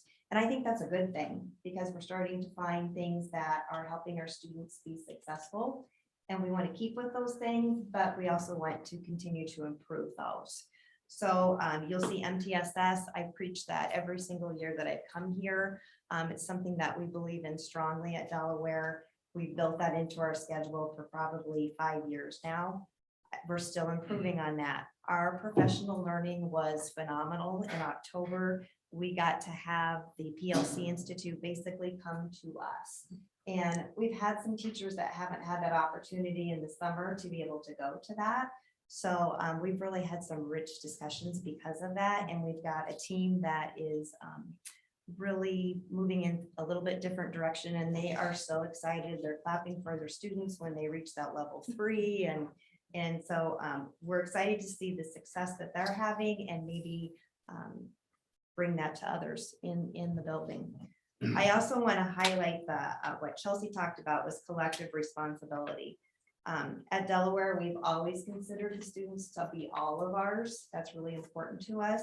But I think one thing that we want to focus on more this year is being able to get all of the teachers together that are involved with students so that we can have those rich discussions. And I'm talking about like English language learners, the students that have IEPs, students that see reading and math specialists. We want to get all those teachers together, which is not easy. It sounds easy, but it's not, to get a time for that and talk about how are the students doing? What are you doing to help those students? Maybe can I do that also? Just kind of coordinate all those services that those students are providing. So we're really excited to do that this year. I want to highlight structured language literacy. You've been hearing about that with the Orton Gillingham. It has been phenomenal with our K2 grade levels, and we want to see how we can expand that into our 3rd and 5th grade levels also. So we're going to be looking at learning more about syllables and word work, and we have Carrie Bernstein coming over to provide some professional learning on that for us. Switch over to the math side. You can see our math goal that we have written there. One new action that I want to take time to highlight is the Numeracy project. And that is a tool that is now available to us that is very diagnostic for students. So we can look at specific needs that students have And the best part of it, not only knowing what the needs are, but how can we address those needs through interventions. So we're just getting started in that. Our math specialist is working hard on that and also helping other students to be able to implement those strategies. And then finally, productive group work is another one that I've been preaching a long time. I think my staff thinks I get paid when I say that, but it's not true. But it's just so important because it aligns to our culture goal of students getting along with each other. We all know that last year was very difficult for us and we did not get to work in groups, let alone we didn't get to work in partners. So we've lost that last year. And honestly, we had conversations this year that at the beginning of the year that teachers like, oh yeah, I kind of forgot about that. So we just had a PD on Wednesday to review productive group work. It's different than cooperative learning that maybe some of you had or I had when I was in school, and that students are held accountable. They have roles and their independence is very important because without one student doing their part, then the whole team might be able to complete their task. So that is really nice because it goes through math and it goes through reading and science and social studies. And like we talked about with our culture. So we did a mini review. We gave them time to plan and incorporate structures, think more about that again. And then we asked them to sign up because we want to be able to make sure that we see them have that in place. We're really excited to have Chelsea on as our new principal. I didn't hear her say that. No, but there's excitement in the building. Yeah, good things are happening. Yeah, it's fun. Thank you, Susan. I'm going to go ahead and just like close with, as we built our collective commitments and went through that process together, and really use the core values of the district to lead that and create collective commitments surrounding each core value that our district, and that we value. The one quote that stuck out to us out of Culturize, the book Culturize, is every kid, every day, whatever it takes.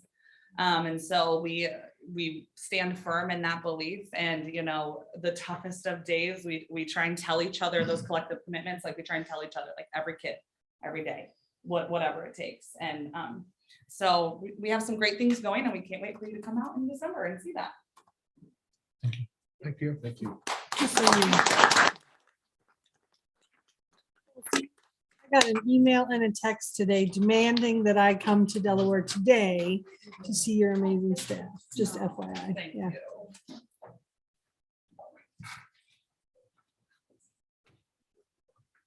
All right, it's so good to see you. I have to be honest, it's a weird feeling to be here and talk about more than literacy for the first time in a decade. But I'm Tammy Steenhook, the new principal at 4 Mile. This is Michelle Simpson, our instructional coach.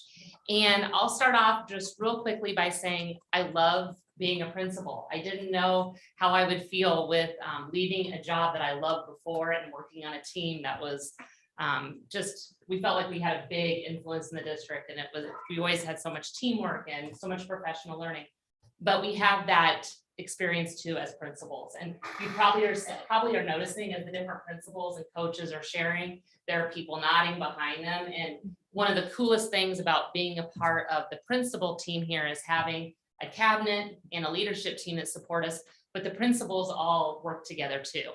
There's not a sense of competition. Well, maybe with the props. But I brought a video, so.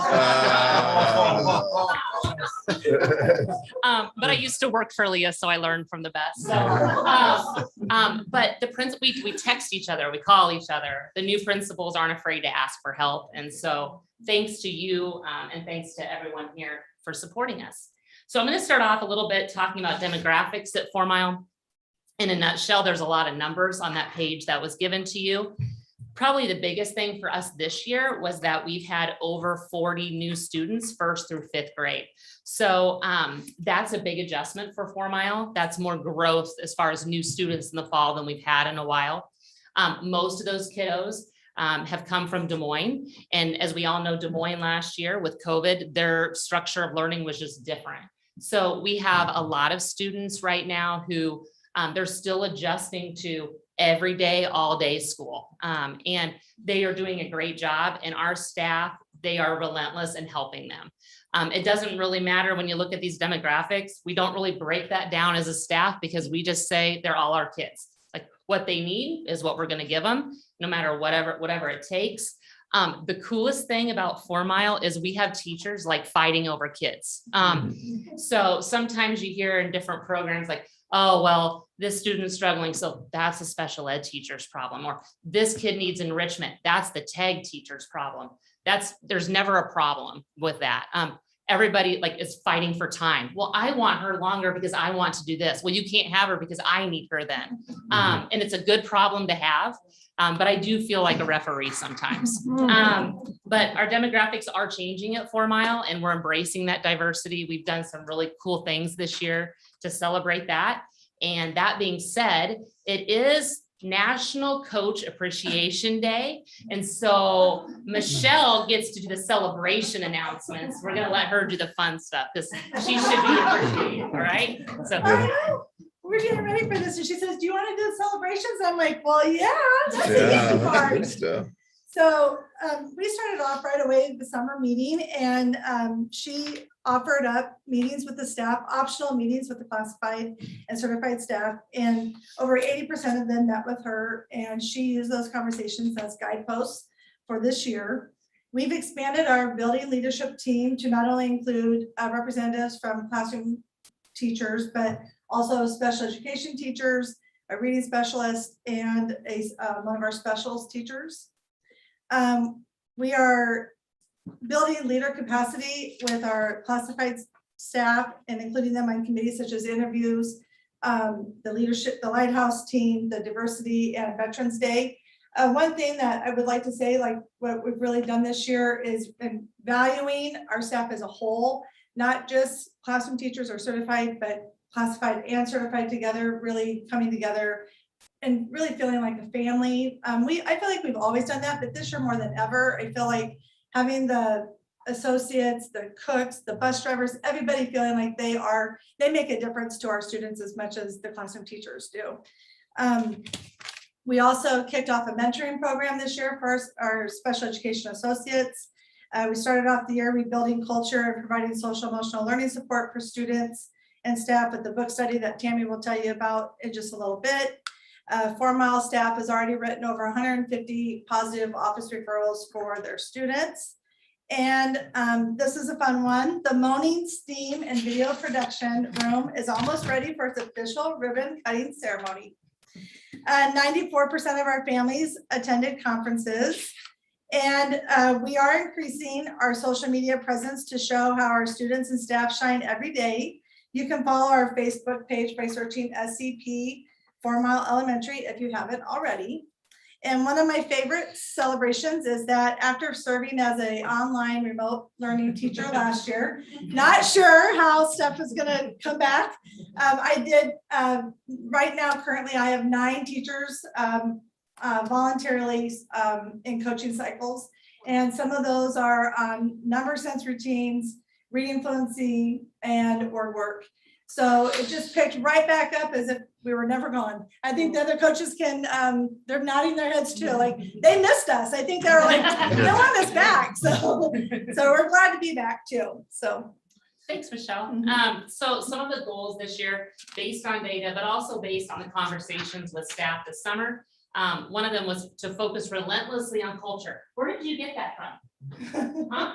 He said that to you earlier, so that he can use those words verbatim. But to also to reconnect staff, students, and families. We just talked about last year was really hard in that connection piece.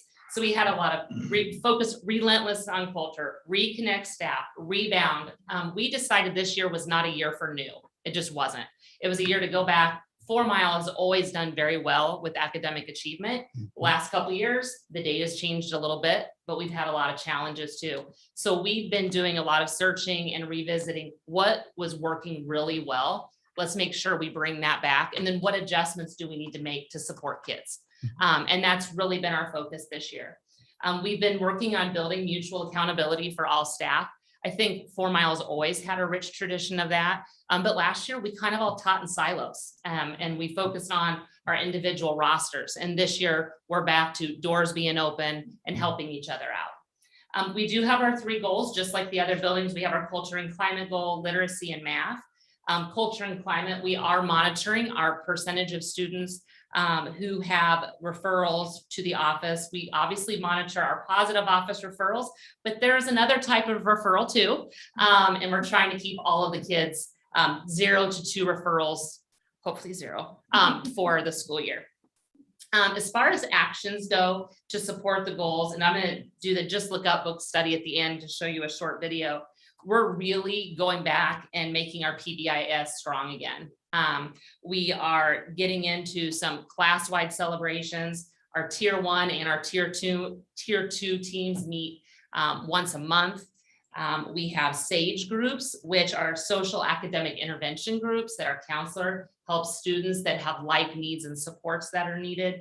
We have a really strong check-in and check-out system for kids who need that extra connection to start their day and also to end their day. We have more teachers doing soft starts in the morning, kind of like when we all start our jobs at the beginning of the day. The last thing we want to do is right when we arrive, you have to go and you have to be on and you have to be perfect, right?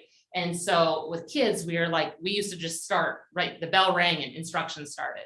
And we're realizing they need a little bit of transition time. They need that soft start in the morning too. So we have more teachers doing that as well.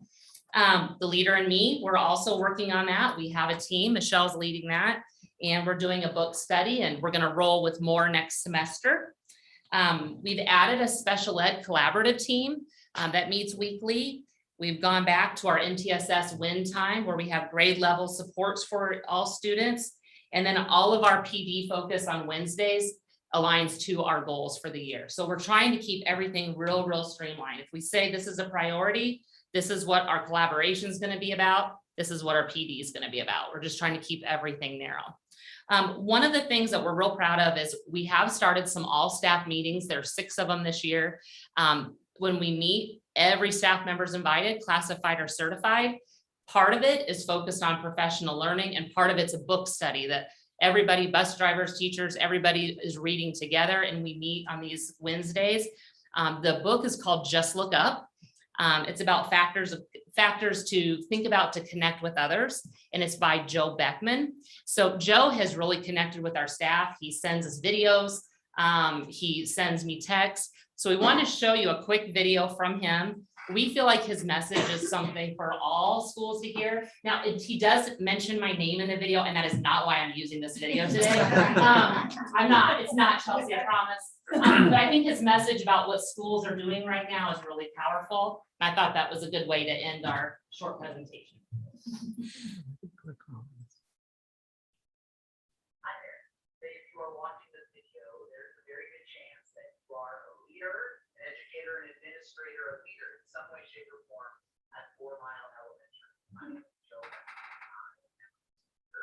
speak at school meetings all across the United States, and a few months back I was in Iowa, and I came across Tammy who said, "Hey, would you be open and interested in sharing some of these ideas at 4 Mile?" And I said, 1,000,000%. And so we have lots of different ways that we can support schools around social emotional learning, mental health, self-care, character, and one of the starting points for all of this is the administration. We're going to be rolling out a book study this fall based on the book that I wrote in October called Just Look Up: 5 Life-Saving Phrases Every Kid/Human Needs Here. And so we're kicking it off with you guys. Number 1, I hope you love it. I wrote it, just so you know, I wrote it for people who don't let them read. So not a lot of words, a lot of faces, big font, all that good stuff. And it's story based. So hopefully the stories, which are real stories, sort of drive the messages and it makes it an easy read that you can take in small little chunks at a time. Second thing I would say is I just ultimately what I really want to say is thank you for who you are and what you do. Like I wrote a book and released it, no big deal. What you do every single day, you're on the front line, you're working with kids, you're working with families, you're working with staff, you're working with each other. And what we know is that we need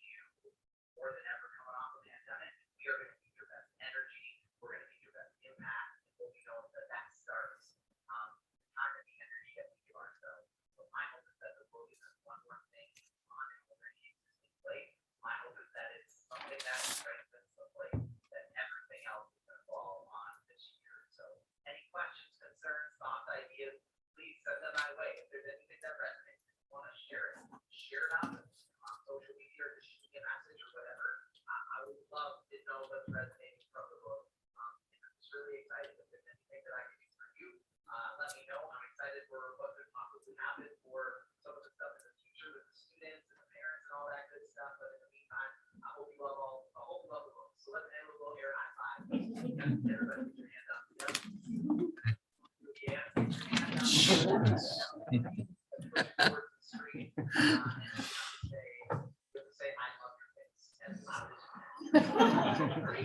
love your face. All right, well, that's all we have. We can answer questions later. So thanks again.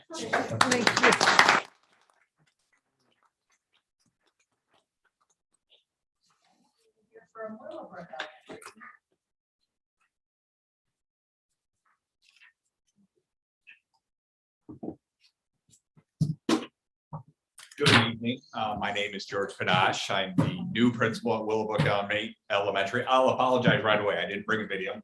I didn't bring you a big poster. I could give you cash out of my pocket, but my wife keeps my allowance pretty low. So if you would like to see my handiwork, if you go to the musical this week, look at the really nice ticket booth as you walk in, because I spent my time building that this last month or so.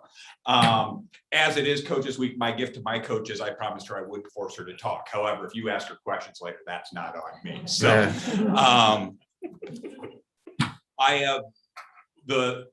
it's been fantastic to start off.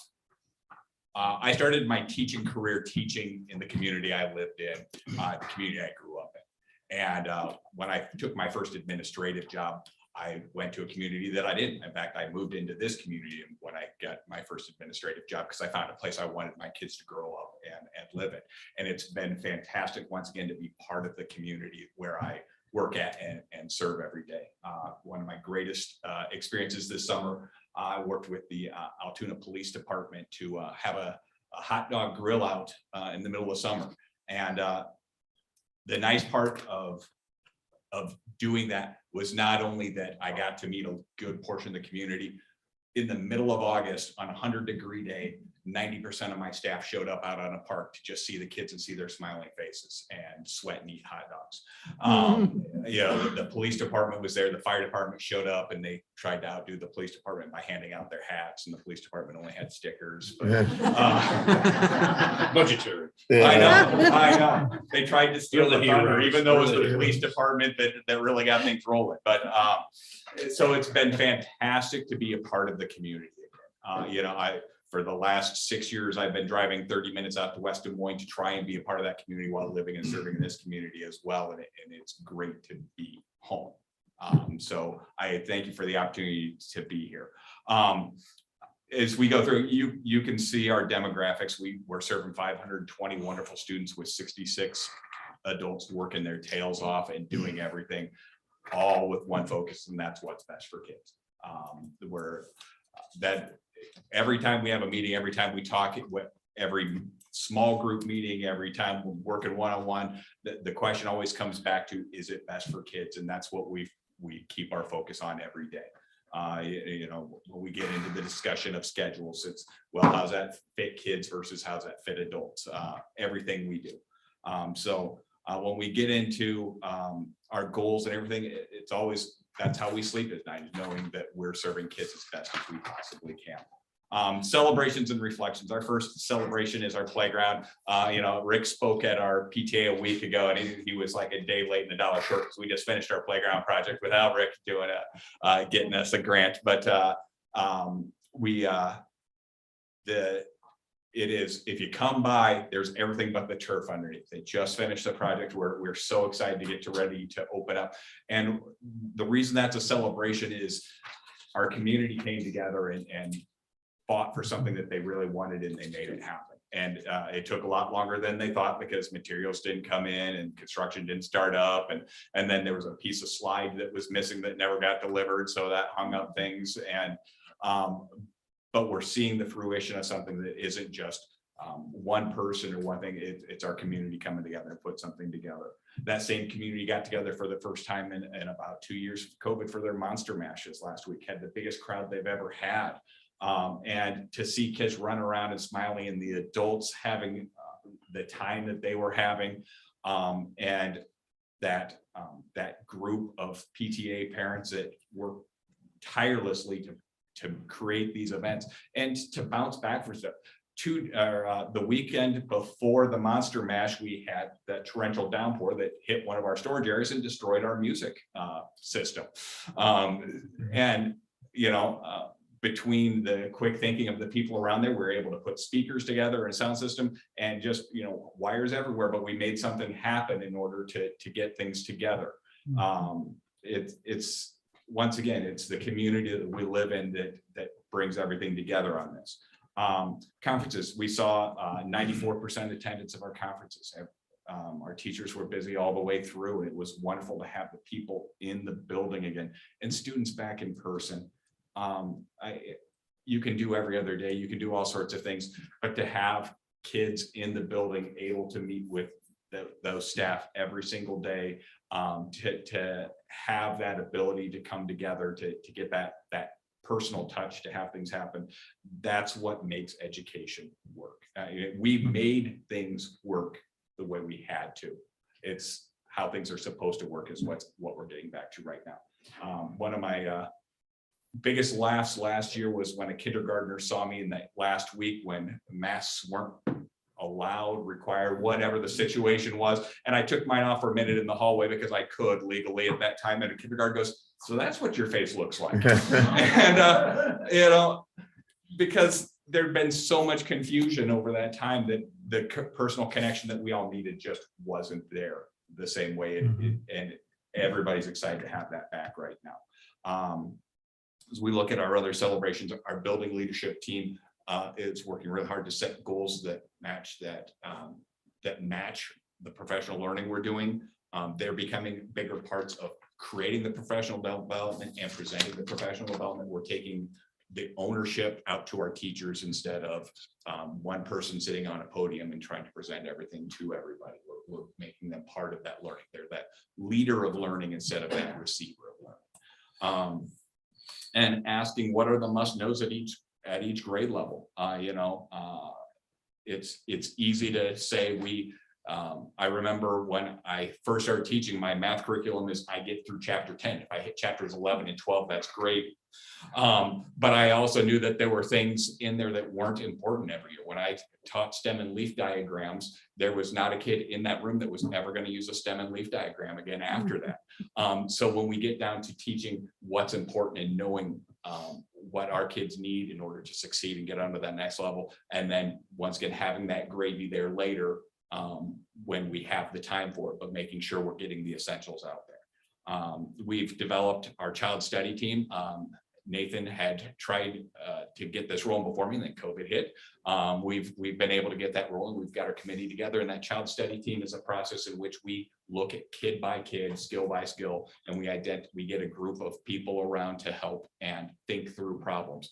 We're trying to head off problems before we say, that child just needs an IEP or that child needs a 504. We're trying to give what is needed in the process so that we can give the support where it's needed and not wait until we have to get something official going. And then our coaching cycles, it was just mentioned before, the teachers are thirsty to learn. We've got coaching cycles that are student-centered.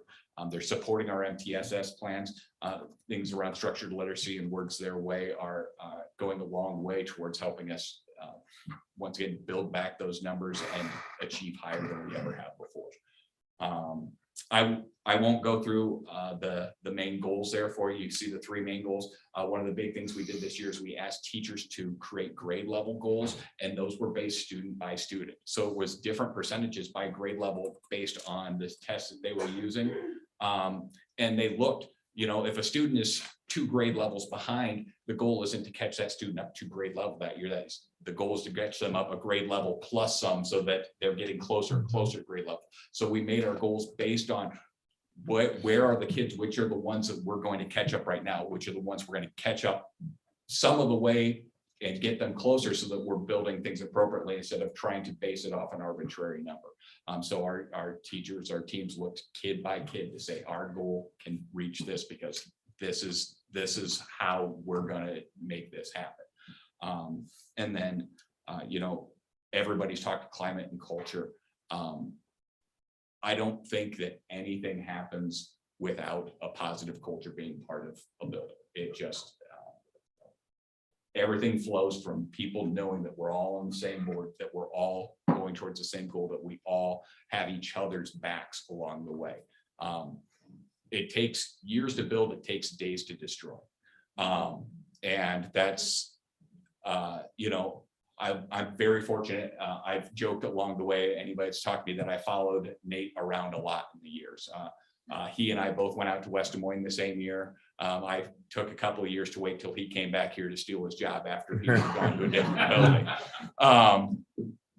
But he's done a great job of getting that work going, of building the culture. So it was nice to step in and know who I was following and know the words that he'd used and the attitudes and philosophies he had going on. So it's just a taller person giving the same messages.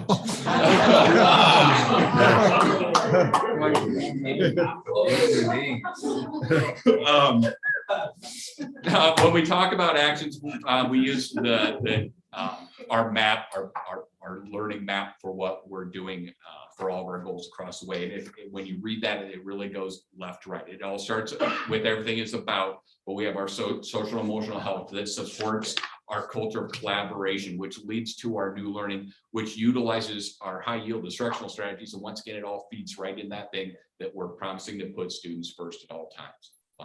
Every one of those things goes back to being centered on student success. So, you know, whether it's working in teams or it's doing our work on structured literacy or the data analysis that we do in our individual teams, as well as our child study teams, as well as our bigger groups, it all feeds back to that one simple thing: what's going to help our students best, whether it's an individual student, a group of students, or the whole building or the district. Thank you. Thank you.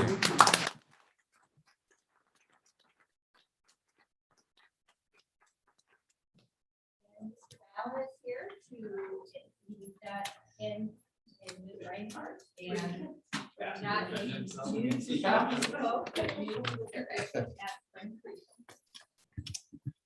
Yes, good evening. Thank you for having Jenny and I here. Again, Nathan Balla, proud to serve as the principal at Spring Creek, and Jenny Reinhardt, also new to Spring Creek as the SAM. So it's been an exciting start to the year. I want to first say kudos to all the elementary principals. A lot of great stuff that they shared today. And I always look forward to this event or this evening, because I get to learn a lot about what's going on in all the great buildings in our school district. So I'm going to avoid the personal shots and say kudos, great job. And keep up the good work, because ultimately at Spring Creek, we benefit from all the hard work that you just heard. They're really laying the groundwork, the foundation to set our students up to be successful. And then the Spring Creek staff and Jenny and I are just here to get them off to a good start at Spring Creek as they start their secondary career. So talk a little bit, and Jenny will share a little bit about the climate and culture.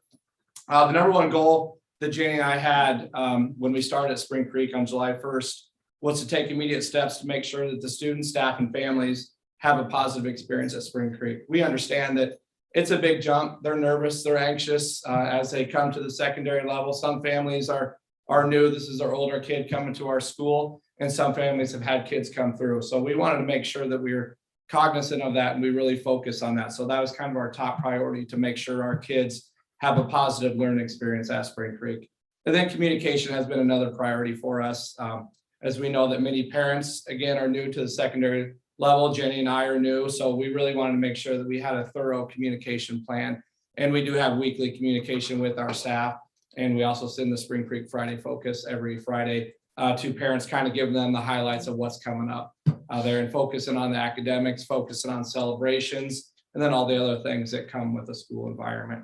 So you see some of the demographics for Spring Creek there. The enrollment's actually higher. I think we're closer to the 600 mark. We too have, picked up some new students since the start of school, which has been outstanding. About 38 staff members, they're certified, 31 classified, and 1 school counselor, Sam, and a principal. And then you see the breakdown of the ethnicity of our represented in our school. Something that I'm very, very proud of as a lifelong Southeast Polk citizen is that the demographics of our school district has changed, and I'm proud and we're really embracing and making sure all students feel welcome in our school, no matter where they come from. We want them to walk into Spring Creek in our schools and feel welcome and feel included. So we are taking steps that I'll talk about in a minute to make sure that that happens as well. Some other information, Jenny and I made a big change. One of the first decisions we made is no more tree groups. So we went away from the tree wow. groups. And the kids didn't know any different. But the teachers and everybody else kind of look at us funny. But so we have the achievers, the innovators, and the leaders. So as you've heard, all of our K-6 buildings are moving towards leader in me schools. We want to speak that language. We want our, not the trees aren't a positive name, but we really wanted our kids to have that level of confidence right away. Like, hey, I'm an achiever, I'm a leader, I'm an innovator, I can do this, I got this. So we're really trying to build that mindset in our school too. So we see some of the other information about what a typical day looks like at Spring Creek. Thank you for everybody who was able to attend our board visit last week. And I understand that others couldn't, you have careers, right? I get that. But you're always welcome to come visit Spring Creek, or I'm only a phone call or email away. I'd love to answer any questions that you have about all the great things that are going on. So real quick, our goals that we have. So you first see the ISAS results for Spring Creek for what are now 7th graders. Given the year that we've had, our staff worked very hard. Obviously we want higher numbers than 79, 78%, but given the year and the interruptions we had, we know that we'll build upon that success and that our students can still learn, even though that they've had these unfortunate interruptions. And so our goals are in that, I won't read them to you, but our goal areas are reading, math, culture and climate, which Jenny will talk about, and equity as well. And so you see the numbers there. And our plan to meet that goal is, you've heard other buildings talk about MTSS. We call it win time at Spring Creek. So every day our students have 30 minutes in their core block of math and language arts where we're giving personalized instruction to our kids, whether it be small group instruction, maybe it be the whole class needs to be retaught a concept, where I have 30 minutes where we're giving our kids what they need. And that's what win time stands for, what I need. And then in addition, we have 60 minutes of win time each day where our kids on each team are split up into different, with different teachers, different groups, either getting math support, reading support, could be enrichment. Some students are attending band at that time. So kids are really, again, getting that individualized support that's aligned with the standards that they're currently learning in their class. So we're really trying to meet our learners where they're at with their understanding of that. So that's been a real focus for our staff, is making sure that our win time is set up to give our students what they need as well. So Jenny, I'll let you talk a little bit about climate and culture. Our climate and culture has been our focus with our students. This is the first opportunity our students have to merge as one grade level. So they come in knowing only their elementary, and they have to learn how to navigate the world of secondary education with all of these other kids that they maybe have never met before.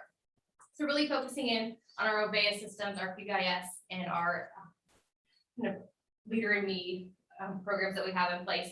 So our PBIS, we switched this year to a digital type system. So the kids earn digital points. They get kind of like a bank account. Their points accumulate. They can visit the online store and they go shopping very regularly for the goods that they want. And it's not just candy and things like that. They're buying opportunities, whether it is an opportunity to do an extra art activity with our art teacher, or a music experience, or a basketball experience with one of our basketball coaches. Lots of things that they are wanting to purchase.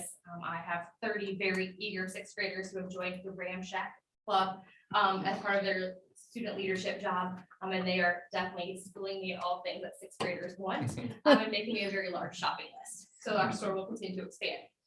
Our OBEIS, we've been also focusing in, we started at the beginning of the year focusing in really on like, what is bullying? What does it look like? How do we know that something is bullying, and what do we do, and how do we report it? And now we're focusing and moving that focus to, how do we become an upstander? How do we stop just watching it happen? And what can you as a student do to help put a stop to it? And so that's really the focus we've kind of merged into. This month, we had the first lesson yesterday, and I'm still combing through the results of about 450 exit tickets of our students reflecting on.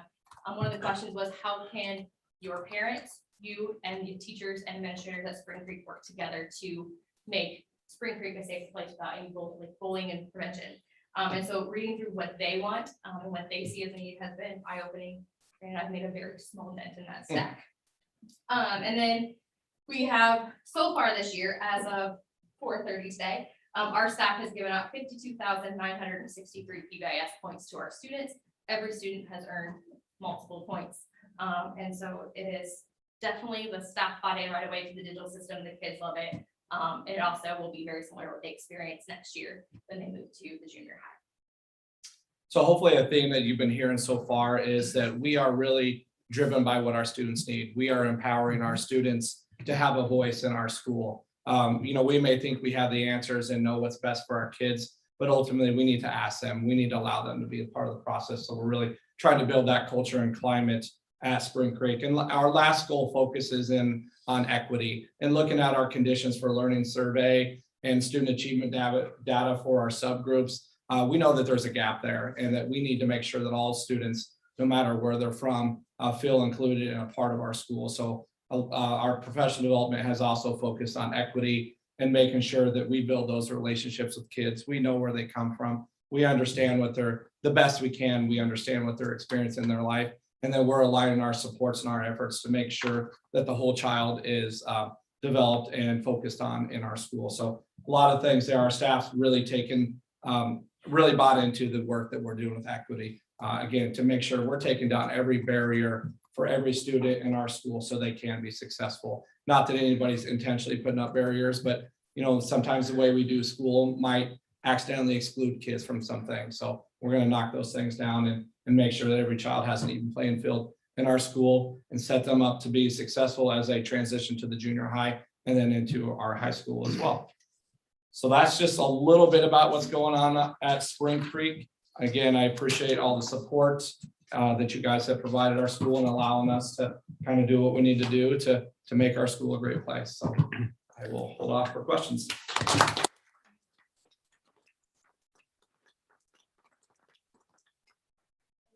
We'll open it up for questions. I do want to say that, and I'm sure you feel the same way, and we talked about this last time, that after 18 months of having challenging conversations, I just feel so energized to hear all the wonderful things that are going on in these buildings. So thank you for sharing that information. I'm going to open it up to the board for any questions that you might have for any of the school teams to further understand what their plans are.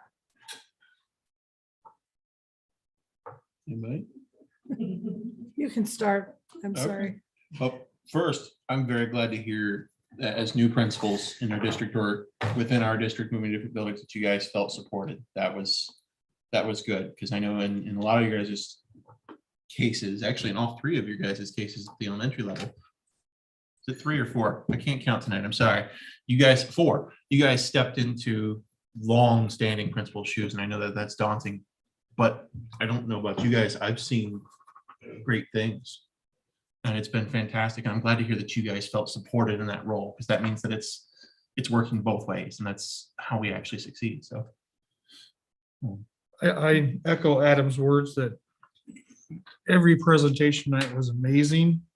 And I know you could go on and it's great, but I know it's getting close to 9 o'clock. So just make a couple comments.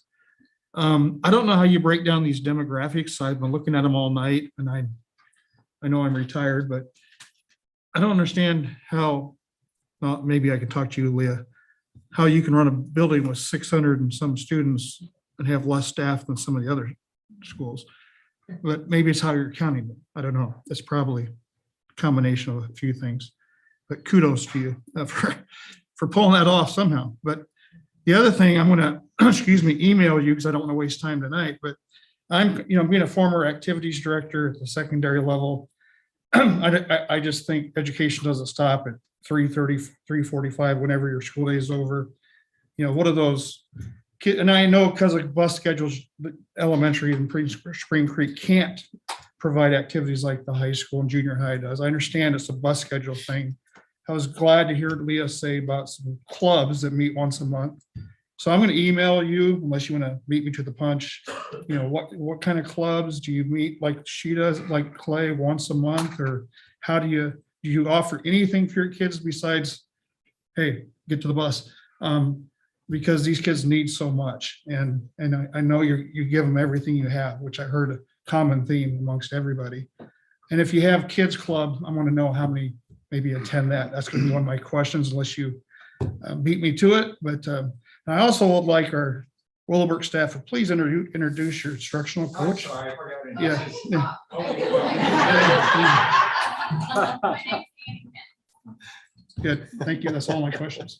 And I just want to throw out, so I thought it was too, that I haven't had too much of a chance to talk about it, but all of our instructional coaches at the elementary level, as well as curriculum coordinators, found out at the end of August that they would be teaching online sections of elementary students last year. So it's great to see the coaches and people back in their role, but I would be remiss in saying what an outstanding job they did last year in working with students in a unique environment. So many of them are here in the room tonight, and I thank them very much for their efforts. I'm just gonna applaud. Thank you. Valiant effort. Yep. So I'll just say thank you to all of you. So, I mean, it was like the inspirational. It was, you guys are doing fantastic things.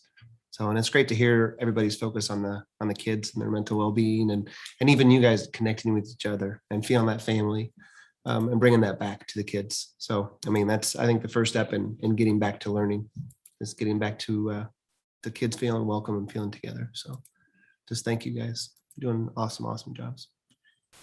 I just say generally, I'll echo that, Tom. I heard a lot about, I was originally on this board really focused on academics, the numbers, where are we at, what are we doing? We got to push these numbers. And I'm still that way. But I think emotional, the learning environment, cultural, I think that is important, particularly after coming off of still in a pandemic, hopefully coming out of it and behind it, getting ahead of it. But so it makes sense that we'd hear a lot about those things after the upheaval that we've been in. I just had one specific question. I live in words and I heard a word tonight I've never heard before and I like it. I'm just curious where it came from. Upstander. Oh, where's she at?